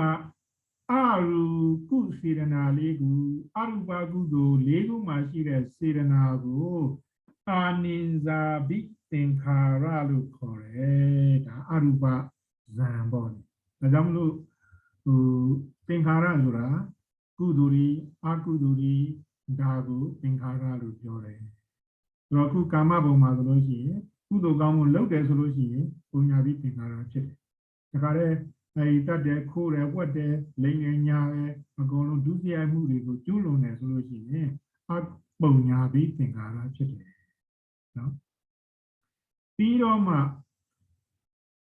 ပရိစ္ဆေသမုပ္ပါပါဠိမှာတော့သင်္ခါရကြောင့်ဝိညာဉ်ဖြစ်တယ်ဆိုတော့အဲ့ဒီဝိညာဉ်ကိုဒီမှာကြည့်လိုက်ဝိညာဉ်ကိုကြည့်လိုက်တော့နှစ်ကွက်ရှိပဋိသန္ဓေဝိညာဉ်အဲ့ဒီပဋိသန္ဓေဝိညာဉ်အတွက်ကပဋိသန္ဓေစိတ်19ခုတဲ့နော်ပဋိသန္ဓေစိတ်19ခုဆိုတော့ဒီနေရာမှာဒီသင်္นานမှာတော့အဘိဓမ္မာသင်နေတာဖြစ်တဲ့အဘိဓမ္မာသင်နေတာမဟုတ်တဲ့အတွက်ကြောင့်မလို့နည်းနည်းတော့ခက်လိမ့်မယ်ဆိုတာအဲ့ဒါကိုပြောတာနော်ဒီကိစ္စ14ခုအကြောင်းကိုနည်းနည်းပြောပြဘူးတယ်နော်ဆိုတော့ကိစ္စ14ခုထဲမှာမှတ်မိကြလိမ့်မယ်ပဋိသန္ဓေကိစ္စဘဝင်ကိစ္စသုတိကိစ္စနောက်တော့ဒသနာကိစ္စတဝနာကိစ္စကြီးလို့ပြောတယ်ကိစ္စ14ခုအကြောင်းကိုပြောခဲ့တယ်ဆိုတော့ကိစ္စ14ခုအကြောင်းထဲမှာအခုပဋိသန္ဓေစိတ်19ခုတဲ့ဆိုတော့ပဋိသန္ဓေစိတ်19ခုကိုအခုဒီနောက်လိလာနေတဲ့အခါမှာသိမှာမဟုတ်ဘူးဆိုတော့ဒီမှာနည်းနည်းနားလည်တော့အောင်ပြောပြပါ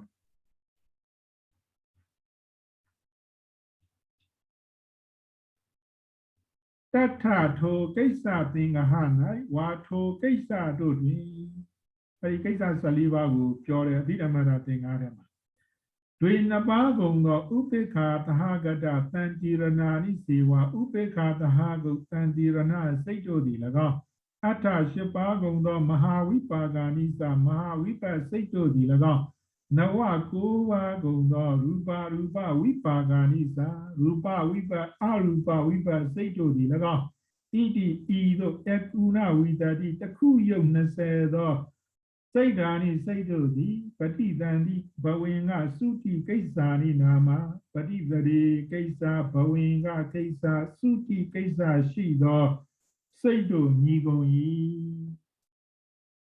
ပြီးတော့အဟိစိတ်ထဲမှာဥပေက္ခသဟကုတန်တိရဏစိတ်2ခုဆိုတာပါတယ်နော်ကာမဝဇ္ဇသောဝနာစိတ်24ခုထဲမှာမဟာဝိပတ်စိတ်8ခုဆိုတာပါတယ်နောက်ကရူပဝိပတ်5ခုအရူပဝိပတ်4ခုဆိုတာရှိတယ်အကုန်လုံးပေါင်းမှလို့ရှိရင်19ခုအဲ့ဒီ19ခုဟာတဲ့ကိစ္စ3မျိုးကိုလုပ်တယ်ပဋိသရီကိစ္စကိုလည်းလုပ်တယ်ဘဝင်ကိစ္စကိုလည်းလုပ်တယ်သုတိကိစ္စကိုလည်းလုပ်တယ်ပဋိသရီကိစ္စဆိုတာဘဝတစ်ခုကိုပြောင်းပြီးတော့ပဋိသရီနေတဲ့အခါမှာ ဖြစ်တဲ့ကိစ္စပေါ့လေပထမဆုံးကိစ္စ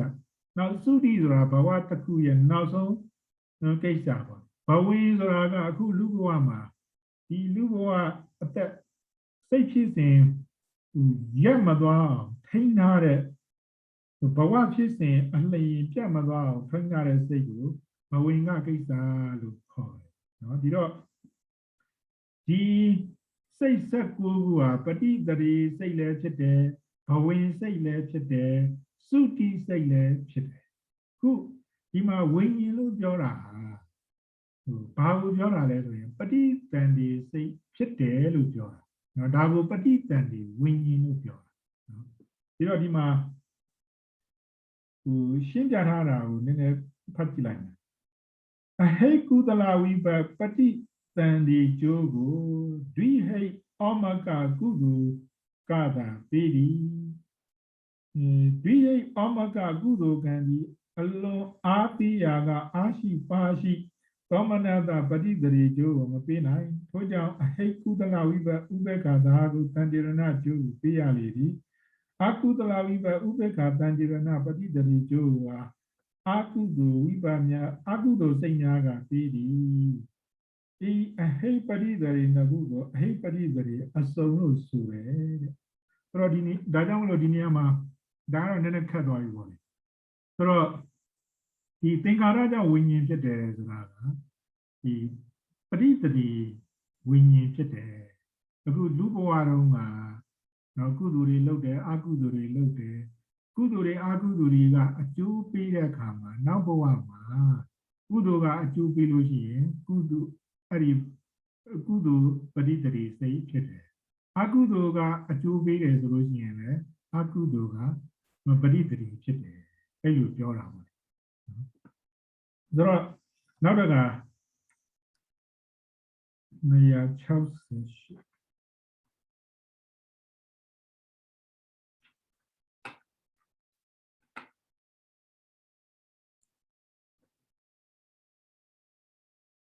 ဒါကြောင့်လို့ဒီမှာပဋိသန္ဓေ၄မျိုးကိုလည်းပဲသင်ခဲ့ဘူးတယ်လို့ထင်တယ်နော်ဆိုတော့ဒီမှာအပယ်ဘုံကိုရောက်သွားပြီဆိုလို့ရှိရင်အဲ့ဒီပဋိသန္ဓေကလည်းပဲဟိအကုသလဝိပဥပေက္ခသာကုတန်တိရဏစိတ်ဒီအပယ်၄ဘုံ၌ပဋိသန္ဓေကိစ္စတက်ဤနော်နောက်တစ်ခါကုသလဝိပဥပေက္ခသဟာကုတန်တိရဏစိတ်ဒီ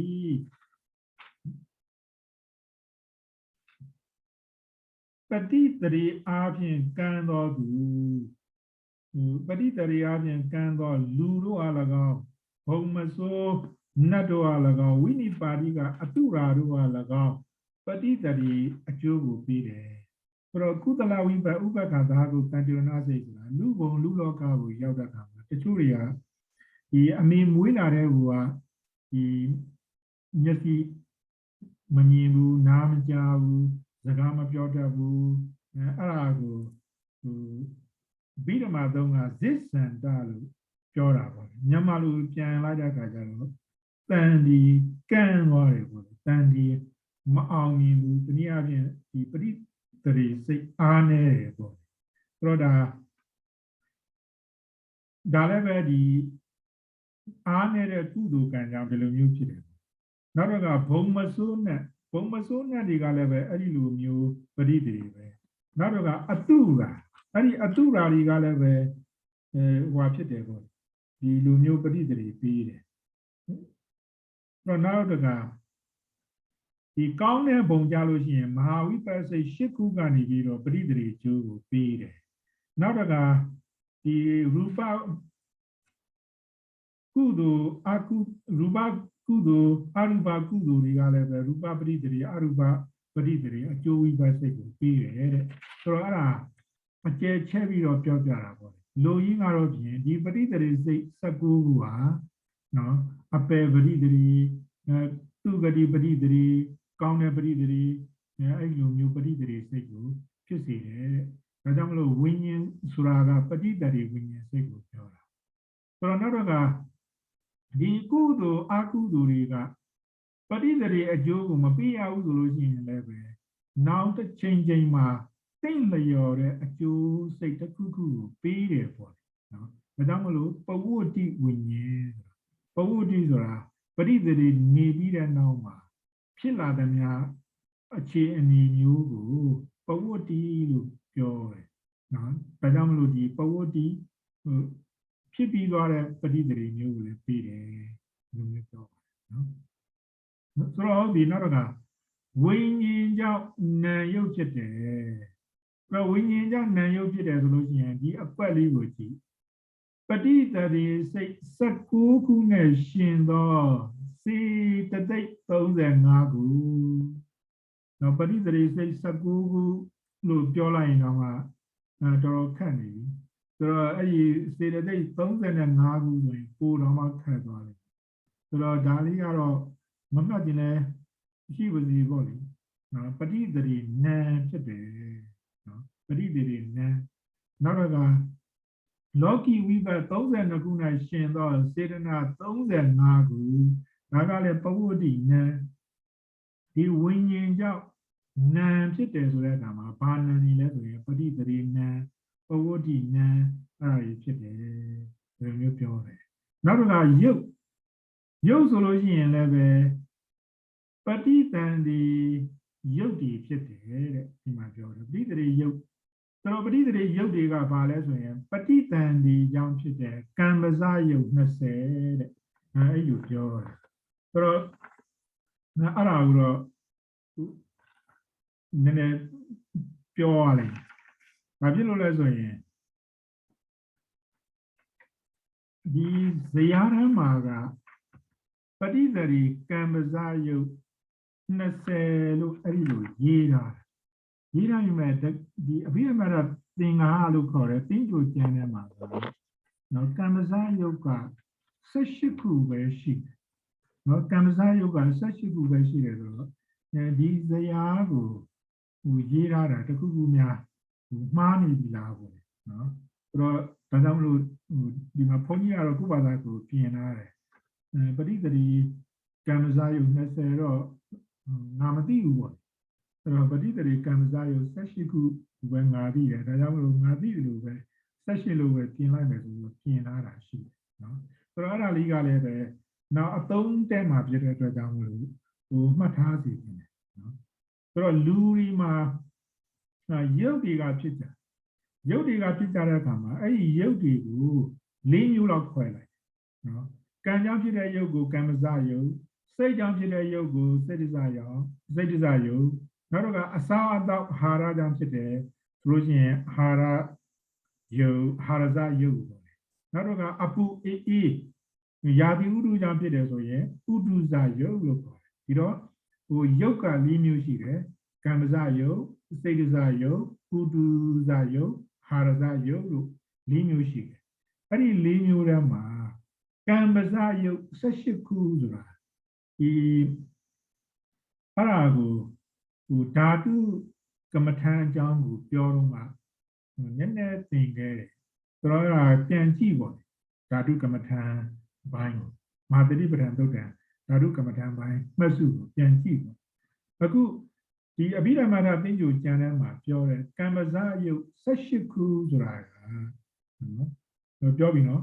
ပတာရယုတ်5ခုဆိုတော့ပတာရယုတ်5ခုဆိုတာဒီမျက်စိနာရှာကိုအဲ့ဒါကိုပတာရယုတ်5ခုလို့ပြောတယ်နော်ဆိုတော့လူတွေမှာဒီအမေအဖေကမွေးလာတာပဲသို့တော်လည်းပဲတချို့လူတွေကမတူကြဘူးမျက်စိနာရှာကိုတယောက်နဲ့တယောက်မတူကြအဲ့တော့မျက်စိနာရှာကိုဆိုတာဘာကြောင့်ဖြစ်တာလဲဆိုရင်ကံကြောင့်ဖြစ်တယ်နော်ဒါကြောင့်မလို့ဒီတချို့ကငါမျက်နာကတော့ချောတယ်သူ့မျက်နာကတော့မချောဘူးသူ့မျက်နာတော့ချောတယ်ငါမျက်နာမချောဘူးဘာကြောင့်လဲအမေအဖေကိုသွားပြီးတော့အပြစ်တင်တာဒါကြောင့်အဲ့လိုလုပ်ကြတယ်အမှန်တော့အမေအဖေနဲ့မဆိုင်ပါဘူးတဲ့ကိုယ်ကံနဲ့ပဲဆိုင်တယ်ဒါကြောင့်မလို့ဒီမျက်စိနာရှာကိုအဲ့တော့အဲ့ဒီရုပ်၅ခုဟာကံကြောင့်ဖြစ်တဲ့ရုပ်၅ခုလို့ပြောတယ်နောက်တစ်ခါ ဘာဝယုတ်နှစ်ခုအမျိုးသမီးဆိုလို့ရှိရင်အဋ္ဌိဘာဝယုတ်လို့ခေါ်တယ်အမျိုးသားဆိုလို့ရှိရင်ပုံဘာဝယုတ်လို့ခေါ်တယ်တနည်းအားဖြင့်ဒီအထီးယုတ်အမယုတ်ပေါ့ဆိုတော့အဲ့ဒီအဖိုးအမသို့မဟုတ်အထီးအမယုတ်တွေကလည်းပဲကံကြောင့်ပဲဖြစ်တယ်နော်ကံကြောင့်ပဲဖြစ်တယ်ဆိုတော့ဒါကြောင့်မလို့အခုအမေမွေးလာတဲ့အခါကျတော့ယောက်ျားလေးပုံသဏ္ဍာန်နဲ့ဒါပေမဲ့အဲ့ဒီယောက်ျားလေးပုံသဏ္ဍာန်ကိုငါမကြိုက်လို့မိန်းကလေးပုံပန်းသဏ္ဍာန်ကိုဘာလို့ကိုဖြစ်ပေါ်သိပ္ပံပညာနည်းနဲ့ခွဲစိတ်ပြုပြင်တာပေါ့ဆိုတော့အဲ့ဒါဟိုပြုပြင်တာပဲရှိတယ်ကံကြောင့်ဖြစ်တာမျိုးမဟုတ်ဘူးဒါကြောင့်မလို့ခွဲစိတ်ပြုပြင်တဲ့သူတွေကယောက်ျားလေးကမိန်းကလေးဖြစ်အောင်လုပ်တာပဲမဲ့လေဒီအပေါ်ယံပုံပန်းသဏ္ဍာန်လောက်ပဲရနော်ဒီလိုပရိသေတွေဆောင်တယ်ခလေးယူရဲဒါမျိုးတွေမဖြစ်နိုင်ဘူးတဲ့ဆိုတော့ပင်ကိုကယောက်ျားဖြစ်လာတယ်မိန်းကလေးဖြစ်လာတယ်ဆိုတာဘာကြောင့်လဲဆိုရင်ကံကြောင့်ပဲနော်ကံကြောင့်ဆိုတော့ဒါကိုပြုပြင်လို့မရပြုပြင်လို့ရရင်လည်းအပြင်ပန်းတော့ပြုပြင်လို့ရမှာတကယ်အဲ့လိုအတွင်းကြပြုပြင်လို့မရဘူးနော်ဒီလိုဆိုလို့ရှိရင်အရှင်ဘုရားတချို့ယောက်ျားလေးတွေကသို့မဟုတ်တချို့မိန်းကလေးတွေကနော်မွေးလာအမေမွေးလိုက်တာတော့ယောက်ျားလေးပဲနော်အမေမွေးလိုက်တာတော့မိန်းကလေးပဲသို့တော်လည်းပဲသူတို့ရဲ့ခန္ဓာကိုယ်နဲ့သူတို့ရဲ့စိတ်နဲ့ဟာတဟဇာတာမဖြစ်ဘူးကြောင်းပြန်ဖြစ်နေတယ်ယောက်ျားလေးကမိန်းကလေးလိုဖြစ်နေတယ်နော်မိန်းကလေးကလည်းပဲယောက်ျားလေးစိတ်ဖြစ်နေတယ်ဒါဘာကြောင့်လဲဆိုလို့ရှိရင်အဲ့ဒါလေဒီဆရာတော်ကြီးကတော့ပြောတယ်အဲ့ဒါအဖြတ်ကံတစ်မျိုးကဖြတ်စည်းလိုက်တဲ့အတွက်ကြောင့်မလို့တဲ့ယောက်ျားလေးကနေပြီးတော့မိန်းကလေးစိတ်ဖြစ်သွားတယ်။မိန်းကလေးကလည်းပဲယောက်ျားလေးစိတ်ပေါက်သွားတယ်။ဆိုတော့အဲ့ဒါလေဒီဆရာတော်ကြီးကတော့ဥပဂါတကကံတစ်မျိုးကြောင့်တဲ့။ဥပမာပေးရရင်တော့ဟိုဘောလုံးပွဲတစ်ခုမှာဒါကလည်းဘောလုံးသမားကဂိုးသွင်းမယ်ဆိုပြီးတော့ဆွဲလာအဲ့ဆွဲလာတဲ့သူတယောက်ကိုတစ်ဖက်အသင်းတယောက်ယောက်ကနေပြီးတော့ဒါကလည်းအကြမ်းပဒန်းနဲ့ဖြတ်လိုက်တယ်လို့မျိုးပေါ့ဆိုတော့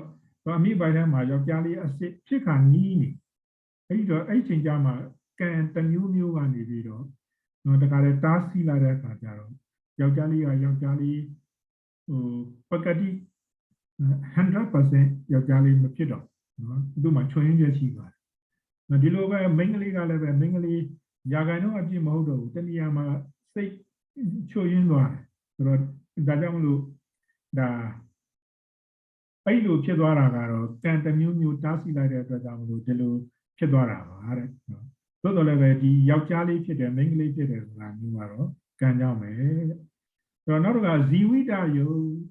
အသက်ရှင်နေတော့မှဒီခန္ဓာကိုယ်ကြီးမပုတ်သွားအောင်မတိုးသွားအောင်ထိမ့်သိမ့်ပြီးတဲ့ယုတ်ကိုဇီဝိတယုတ်လို့ခေါ်တယ်အဲ့ဒီဇီဝိတယုတ်ဆိုတာလည်းပဲကံကြောင့်ပဲဖြစ်တယ်နောက်ဟရိယယုတ်ဆိုတော့ဟရိယယုတ်ကလည်းပဲကံကြောင့်ပဲဖြစ်တယ်ဒီနောက်တစ်ခါဝဏ္ဏလို့ခေါ်တဲ့အစဉ်ကန္တလို့ခေါ်တဲ့အနံ့ရတ္တလို့ခေါ်တဲ့အယနောက်တစ်ခါဩဇာလို့ခေါ်တဲ့အစီအနှစ်ဒီဝဏ္ဏကန္တရတ္တဩဇာဒီလေးမျိုးရဲ့နောက်တစ်ခါပထဝီအာဘောတီဇောဝါယောလို့ခေါ်တဲ့ဘုဒ္ဓယုတ်၄ခုရဲ့ပေါင်းလိုက်တော့၈ခုပေါ့လေဆိုတော့အဲ့ဒီ၈ခုကိုဒီမာတတိပဒံတို့သင်တော့ကတော့ဖြင့် unity of 8လို့အဲ့ဒီလိုမျိုးသင်ခဲ့တယ်နော်အဲ့ဒီယုတ်၈ခုကလည်းပဲကံကြောင့်ပဲဖြစ်တာပဲတဲ့ဆိုတော့နောက်တစ်ခါအာကာသယုတ်ဆိုတာကဒီလူခန္ဓာကိုယ်မှာအာကာသယုတ်မရှိဘူးလားဆိုလို့ရှိရင်ရှိနော်ဒီပါးစပ်ဆိုလို့ရှိရင်လည်းပဲပါးစပ်ထဲမှာ space တွေကရှိတာနှာခေါင်းဆိုလို့ရှိရင်လည်းဒီလိုပဲ space တွေကရှိတာဒီခန္ဓာကိုယ်ထဲမှာဆိုလို့ရှိရင်လည်းအဲ့လိုသူ့နဲ့သူနည်းနည်းအကွာအဝေးလေးတွေရှိတာဒါ space ပဲဆိုတော့အဲ့ဒီအာကာသယုတ်တွေအဲ့ဒီအာကာသယုတ်တွေကလည်းပဲကံကြောင့်ပဲဖြစ်တာပဲတဲ့ဒါကြောင့်မလို့ဒီအဘိဓမ္မာသင်္ကာသင်္ကြန်ကျမ်းလိုကတော့ကံကြောင့်ဖြစ်တဲ့ယုတ်ဆိုတာ18ခုပဲရှိတယ်အခုဒီဇယားထဲမှာတော့ပဋိသရေကံပဇယုတ်20လို့ပြောတယ်ဆိုတော့20ကတော့ဖြင့်စရင်ရှာလို့မတွေ့ဘူးဒါကြောင့်မလို့ကံပဇယုတ်18ခုလို့ပဲပြင်လိုက်တယ်ကံကြောင့်ဖြစ်တဲ့ယုတ်18ခုပဲ အဲ့ဒီကံကြောင့်ဖြစ်တဲ့ယုတ်18ခုဖြစ်တယ်နောက်တော့ကယုတ်ဆိုလို့ရှိရင်လေပဝုတိစိတ်တစယုတ်တဲ့ပဝုတိပဋိသရေတည်ပြီးတဲ့နောက်မှာနော်ဖြစ်လာတဲ့အခါမျိုးကိုပဝုတိလို့ပြောတယ်အဲ့ဒီပဝုတိကဖြစ်တဲ့စိတ်တစယုတ်ပဝုတိယုတ်တဲ့ဆိုတော့နာယုတ်မှာယုတ်ဆိုတာဘာကိုပြောတာလဲဆိုလို့ရှိရင်ပဋိသရေကံစားယုတ်ကိုပြောတယ်ပဝုတိစိတ်တစယုတ်ကိုပြောတယ်ဆိုတော့ဒီစိတ်တစယုတ်ကလည်းပဲဒီဓာတုကမ္မထံသင်စဉ်တုန်းက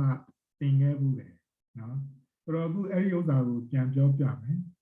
ဆိုတော့စိတ်တစားယုတ်15ခုဆိုတာကတော့ဒီစကားပြောတယ်ခန္ဓာကိုယ်ခြေလှုပ်လက်လှုပ်ခေါင်းလှုပ်တယ်အဲ့ဒါကိုဝိညာဉ်ယုတ်2ခုလို့ပြောတယ်နော်ကာယဝိညာဉ်ဝစီဝိညာဉ်ပေါ့အဲ့ဒါက2ခုနောက်တစ်ခါတတ္တယုတ်က1ခုဆိုတော့စိတ်ကြောင့်ဒီခန္ဓာကိုယ်ကြည်လို့လက်လို့ခေါင်းလို့တယ်ဆိုတာကလည်းပဲစိတ်ကြောင့်ပဲဖြစ်တယ်။နောက်တော့ကအတန်ကလည်းပဲစိတ်ကြောင့်ဖြစ်တယ်ရှိတယ်နော်။ဆိုတော့ခုစကားပြောနေတယ်ဆိုလို့ရှိရင်စိတ်ကြောင့်ဖြစ်တယ်ပေါ့။နောက်တစ်ခါကြောက်လည်းပဲဥဒုကြောင့်ဖြစ်တယ်ကိုမိုးချိန်တာတို့ဘာလို့ဆိုရင်စိတ်ကြောင့်ဖြစ်တာမဟုတ်ဘူး။နော်ယာတိဥဒုကြောင့်ဖြစ်တယ်ပေါ့နော်။ဆိုတော့ဒါကြောင့်မလို့တတ္တယုတ်တစ်ခုနောက်လဟုတာမုဒုတာကံမြညတာခန္ဓာကိုယ်ကစိတ်လက်ပေါ့ပါနေတဲ့အချိန်မှာပေါ့ပါတယ်နော်နောက်တော့ကနူးညံ့တယ်နောက်တော့ကအဲ့လိုပေါ့ပါတွတ်လက်လက်ရှိတယ်ဒါကံမြညတာပေါ့လဟုတာမုဒုတာကံမြညတာယုတ်က3ခုနောက်တော့ကဒီဝဏကန္တာရတ္တဩဇာဘူတယုတ်4ခု unity of 8ဆိုတော့အဲ့ဒီ2ရယ်1ရယ်3ရယ်8ရယ်ပေါင်းလိုက်လို့ရှိရင်15ခုဆိုတော့အဲ့ဒါကိုစိတ်တစားယုတ်လို့ပါတယ်အဲ့ဒီစိတ်တစားယုတ်ကလည်းပဲနာယုတ်ထဲမှာပါတယ်နော်ဆိုတော့အဲ့ဒါတွေကဟိုနာဆိုတာဘာကိုအတိအကျပြောချင်တာလဲယုတ်ဆိုတာဘာကိုအတိအကျပြောချင်တာလဲဆိုတာဒီစည်ရင်းတွေကဟိုအထောက်အကူပြုလာပါတယ်နော်အဲနောက်နာယုတ်ကြောင့်တလာယရဏဖြစ်တယ်နာယုတ်ကြောင့်ဒီမှာတလာယရဏဖြစ်တယ်တလာယရဏကိုသအာယတနာလို့ပုတ်ခွဲတယ်နော်ဆိုတော့တကလည်းပဲဒီ international ပါဠိအတန်နဲ့ပြောလို့ရှိရင်သပေါ့နော်သဒီဗမာအတန်နဲ့ပြောလို့ရှိရင်တော့တပေါ့အဲကြောင့်မလို့ဒီဟိုပါဠိတွေပါတယ်ရွတ်ကြတဲ့အခါမှာinternational ရွတ်တဲ့အတန်နဲ့မြန်မာရွတ်တဲ့အတန်နဲ့မတူဘူးဆိုတော့မြန်မာရွတ်တဲ့အတန်ကတော့ဗုဒ္ဓံတရဏံယစ္ဆာမိမတကိုပိဋိတကရွတ်တယ်ဒီ international ပါဠိတန်မှာကတော့ဗုဒ္ဓံသရဏံယစ္ဆာမိအဲ့လိုဟိုစတဲ့နဲ့ရွတ်တယ်ဆိုတော့တလို့ပဲရွတ်စလို့ပဲရွတ်ဒါ grammar ကတော့ညီတာပဲနော်ဆိုတော့အခုဒီမှာတကနေပြီးတော့စဆိုတာကတော့6ခုလို့အဓိပ္ပာယ်ရတယ်အာယတနာကတော့အာယတနာပေါ့အာယတနာ6ခုဆိုတော့ဒီမှာကြည့်လိုက်လို့ရှိရင်နော်သက္ခုပတာရာယုကိုသက္ခာယရဏလို့ခေါ်တယ်နော်သောတာပတာရာယုကိုသောတာယရဏလို့ခေါ်တယ်ခန္ဓာပတာရကိုခန္ဓာယရဏလို့ခေါ်တယ်ဇိဝပတာရကိုဇိဝယရဏလို့ခေါ်တယ်ကာယပတာရကိုကာယယရဏလို့ခေါ်တယ်ဆိုတော့ဒီမှာဒီမျက်စိနာနာရှာကိုအဲ့ဒါကအာယတနာတွေပေါ့လေနောက်တော့မှမနာယတနာဆိုတာလောကီဝိပဿိ32ခုမနာယတနာလို့ခေါ်တယ်တဲ့အဲ့တော့လောကီဝိပဆိုလို့ရှိရင်စိတ်89ခုထဲမှာလောကီစိတ်တွေကိုတွားကြည့်လိုက်လို့ရှိရင်နော်အဟိတ်စိတ်ထဲမှာ15ခုရှိတယ်နောက်တော့ကဒီမဟာဝိပစိတ်က10ခုရှိတယ်နောက်တော့ကရူပဝိပအရူပဝိပပေါင်းလိုက်တော့9ခုရှိတယ်အဲ့ဒါကိုပေါင်းလိုက်တော့လောကီဝိပစိတ်32ခုကိုမနာယရဏလို့ခေါ်တယ်တဲ့နော်ဆိုတော့ ဒီမနာယရဏကလည်းပဲဒါနည်းနည်းတော့သဘောပေါက်ဖို့ခက်လိမ့်မယ်နော်အဲ့ဒါဟိုစိတ်ရင်းကိုပြန်ကြည့်လို့ရှိရင်တော့နည်းနည်းသဘောပေါက်လာလိမ့်မယ်အခုတော့ဟိုပြောရတာတော့နည်းနည်းတော့အားနာဟုတ်ပြီနောက်အာယတနာကြောင့်ဒီမျက်စိနာနာရှာကိုစိတ်ရှိလို့ရှိရင်ဖတ်တာလို့ခေါ်တယ်ထိတွေ့မှုဟာရှိတယ်တဲ့ထိတွေ့မှုဆိုတော့ဒီမှာပြန်ကြည့်ပါဆိုတော့သက်တွေရှင်သောဖတ်တာသက်တွေရှင်သောဖတ်တာသက်ဆိုတာကဟိုသက္ခုပတာဒကိုပြောတာပေါ့နော်အဲ့တော့အဲ့ဒီသက္ခုကလည်းပဲအဟိတ်စိတ်မှာကုသလဝိပါသက္ခုဝိညာဉ်တွေကုသိုလ်ရဲ့အကျိုးဆက်အကုသိုလ်ရဲ့အကျိုးဆက်နှစ်ခုရှိတယ်ဆိုတော့အဲ့ဒါကုသိုလ်ရဲ့အကျိုးဆက်အကုသိုလ်ရဲ့အကျိုးဆက်နှစ်ခုရှိတဲ့အတွက်ကြောင့်မလို့သက္ခုဝိညာဉ်တွေလို့ပြောတာမြင်သိစိတ်နှစ်ခုအဲ့ဒီမြင်သိစိတ်နှစ်ခုမှာရှင်တဲ့ဖတ်တာကိုသက္ခုတံဖတ်တာလို့ပြောတယ်နော်ဆိုတော့ဒါကြောင့်မလို့ကုသိုလ်စိတ်ကအကျိုးပြီးတော့လည်းပဲကုသလဝိပါသက္ခုဝိညာဉ်တွေအကုသိုလ်စိတ်ကအကျိုးပြီးတော့လည်းပဲအကုသလဝိပါသက္ခုဝိညာဉ်တွေပေါ့ဆိုတော့အဲ့ဒါဆိုလို့ရှိရင်သက္ခုတံဖတ်တာလို့ပြောတယ်မျက်စိနဲ့ထိတွေ့တာပေါ့နောက်သောတွေရှင်သောဖတ်တာဆိုလို့ရှိရင်ကုသိုလ်အကုသိုလ်ဝိပါမှာရှင်တဲ့သောတာဝိညာဉ်တွေမှာရှင်တဲ့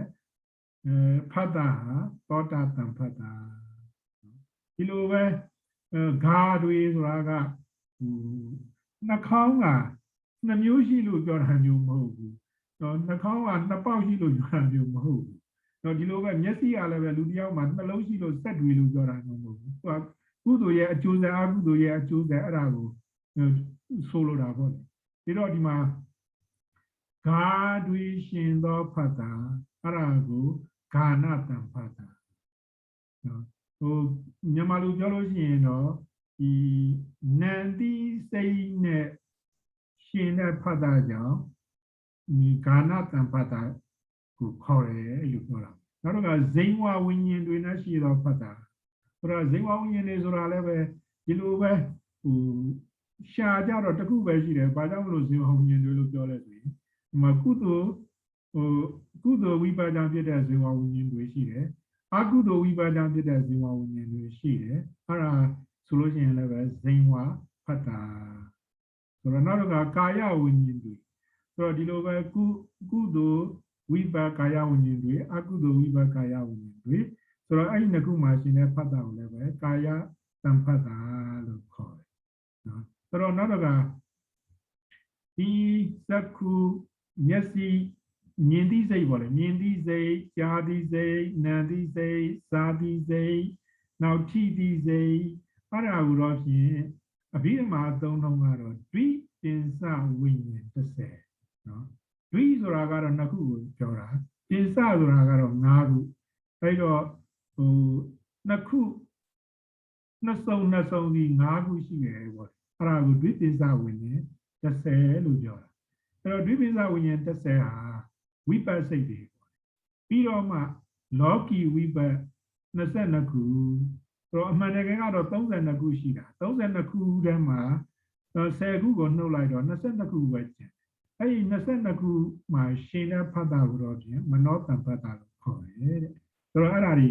အားလုံးကိုဘာကြောင့်ဖြစ်တာလဲဆိုရင်ဒီမျက်စိနားနာရှာကိုရှိလို့ရှိရင်နော်ဒီမြင်တွေ့မှုဖတ်တာကြားတွေ့မှုဖတ်တာနားတွေ့မှုဖတ်တာစားတွေ့မှုဖတ်တာထိတွေ့မှုဖတ်တာကြံတွေ့မှုဖတ်တာလို့ခေါ်တယ်ဖတ်တာ6မျိုးဖြစ်ပါတယ်လို့ဆိုလိုရင်းပဲဖြစ်ပါတယ်ဒီနေ့ကတော့ခတ်သွားပြီပေါ့လေ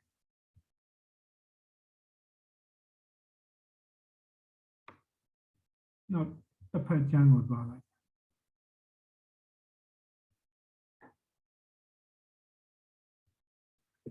တော့ပြန်လှည့်လိုက်တော့နော်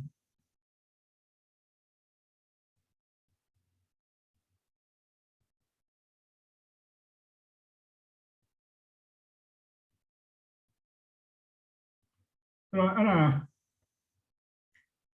အဲ့ဒါဖတ်တာသလာယရဏပစ္စယဖတ်တော့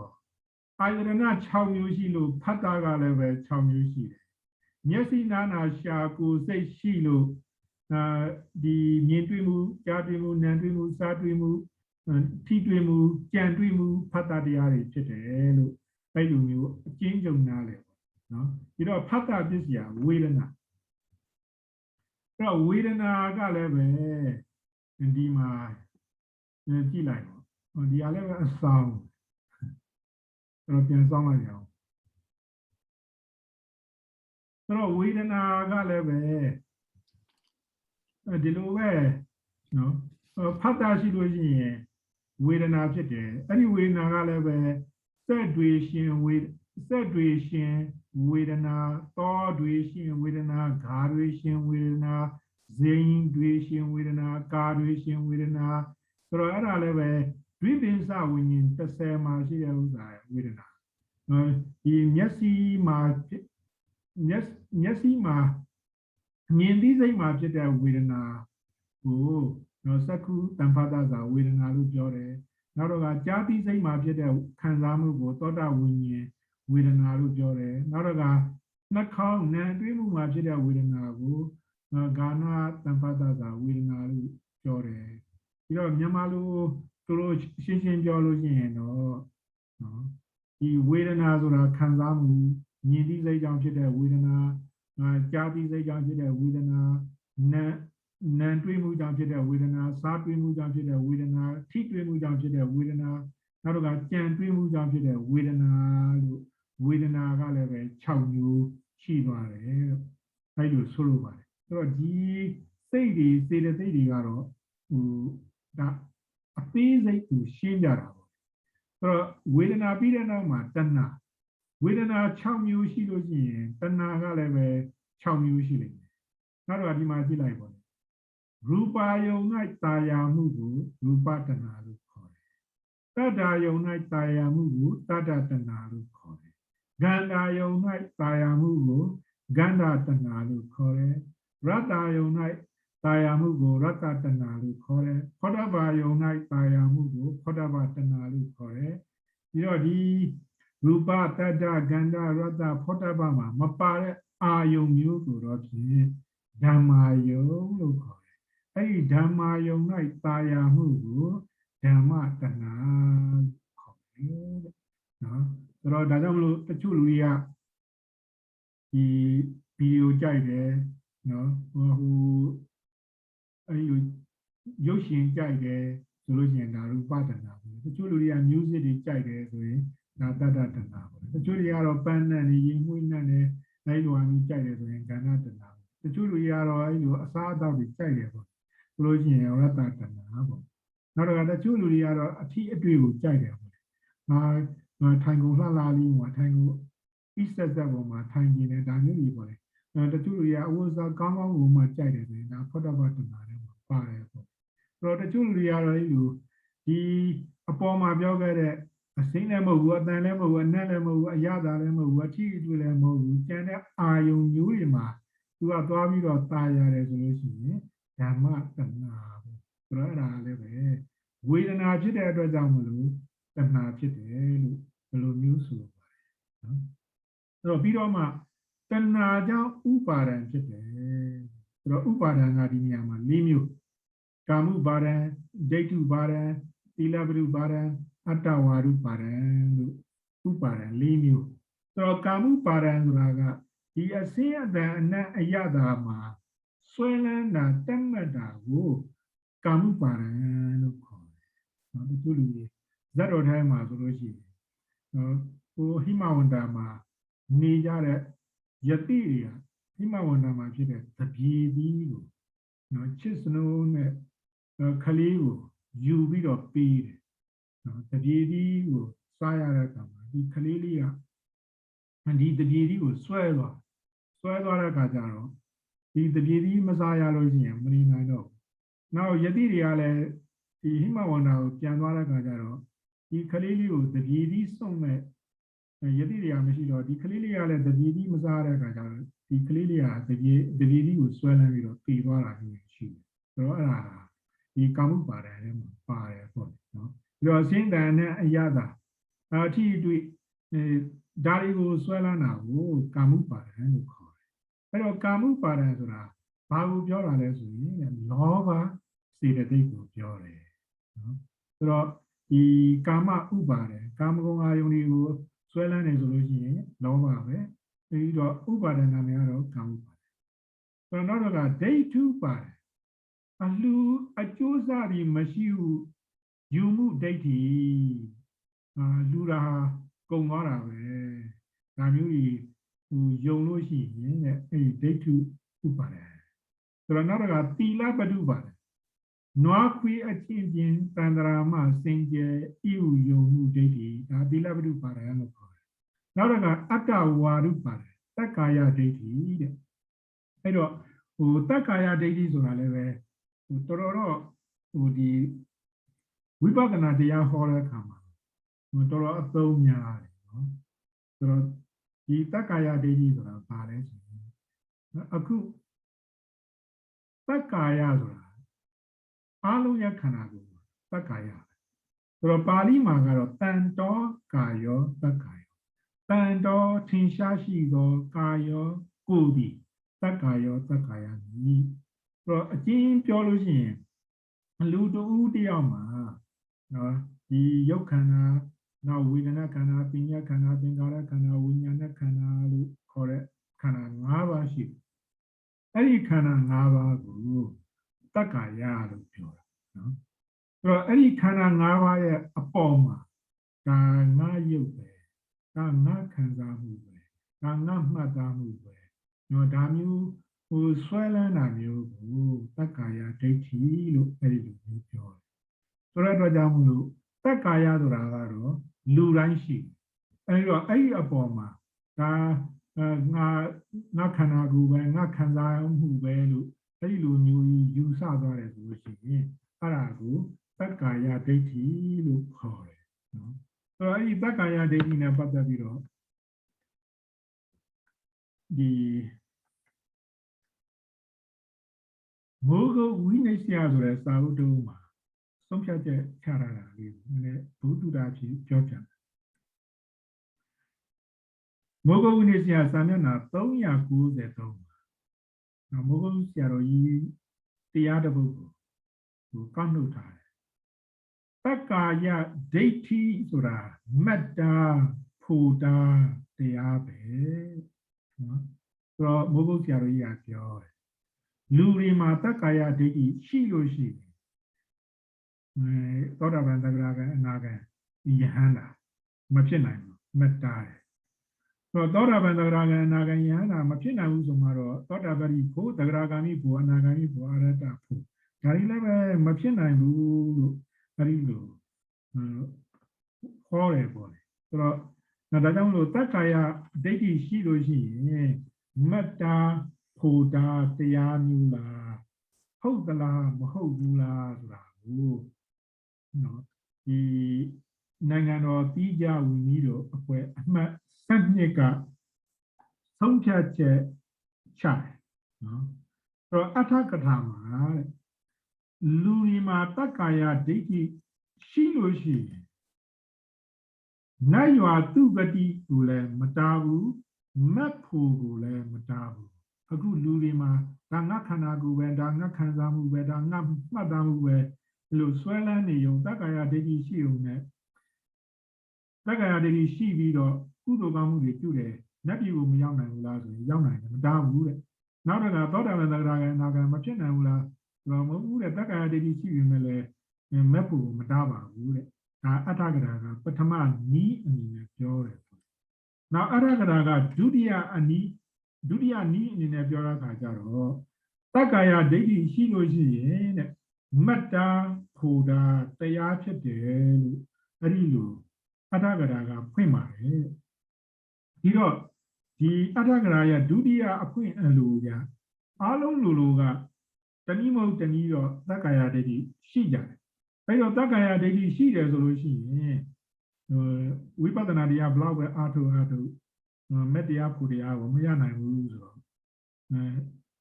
ပုထုဇဉ်တွေအားလုံးဟာတက္ကာယဒိဋ္ဌိမကင်းကြတဲ့အတွက်ကြောင့်မလို့ငရဲကြရမလို့ငရဲကြရတော့မြူမှတ်ရမလို့ဖြစ်နေပါတယ်တဲ့ဆိုတော့နောက်ဆုံးမှာ